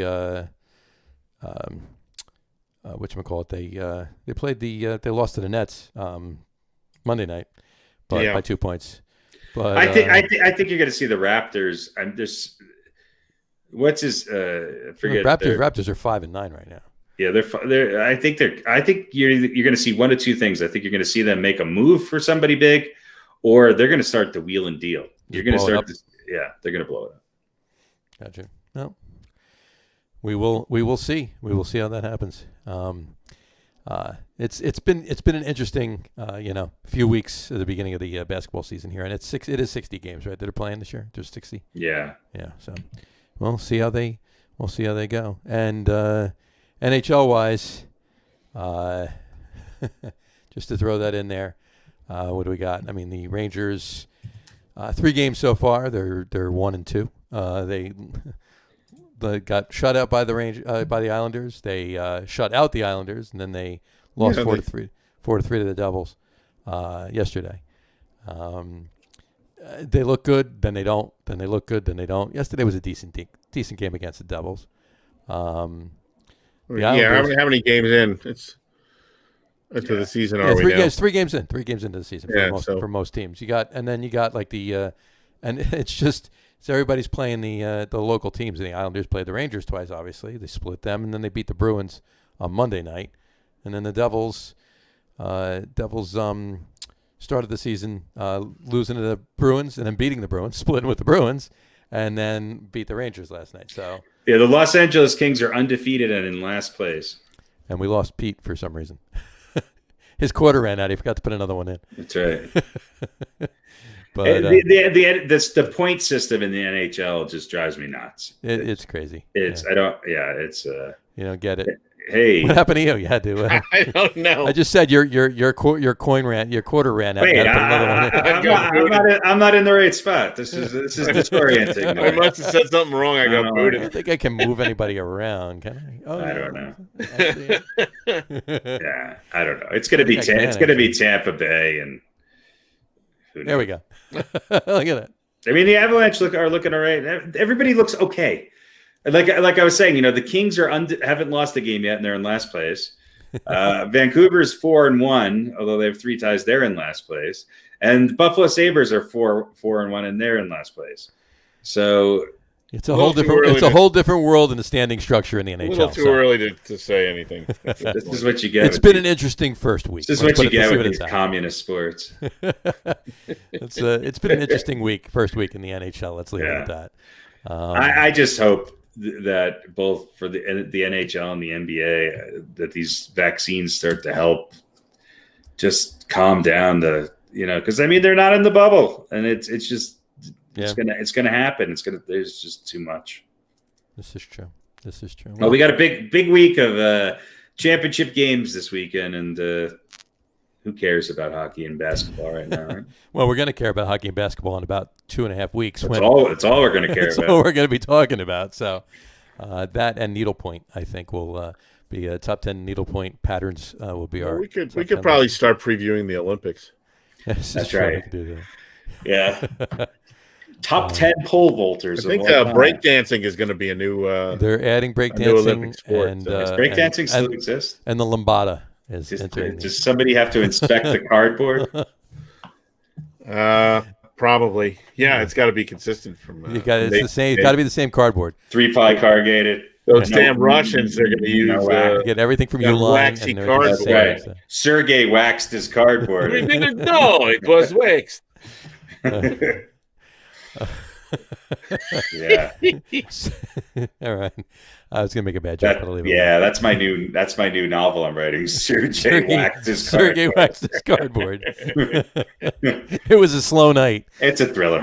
It's a thriller. That's right. It'll be available on. All right. I've been Shuttercock books. Exactly. I've got to go. Well, we want to thank. We should wrap up the show anyway. So we want to thank everybody for watching, and for those of you listening to the audio podcast, thanks for listening. Don't forget to visit our website www.logaroom.com. That's LAGERROM.com. And please remember, like us and follow us on all of our social media: Facebook, Twitter, Instagram, and our YouTube channel. All of them are at the Logger Room. Remember, we go live with the video podcast on both Facebook and YouTube every Wednesday at 7. Tonight was an exception. We started late tonight.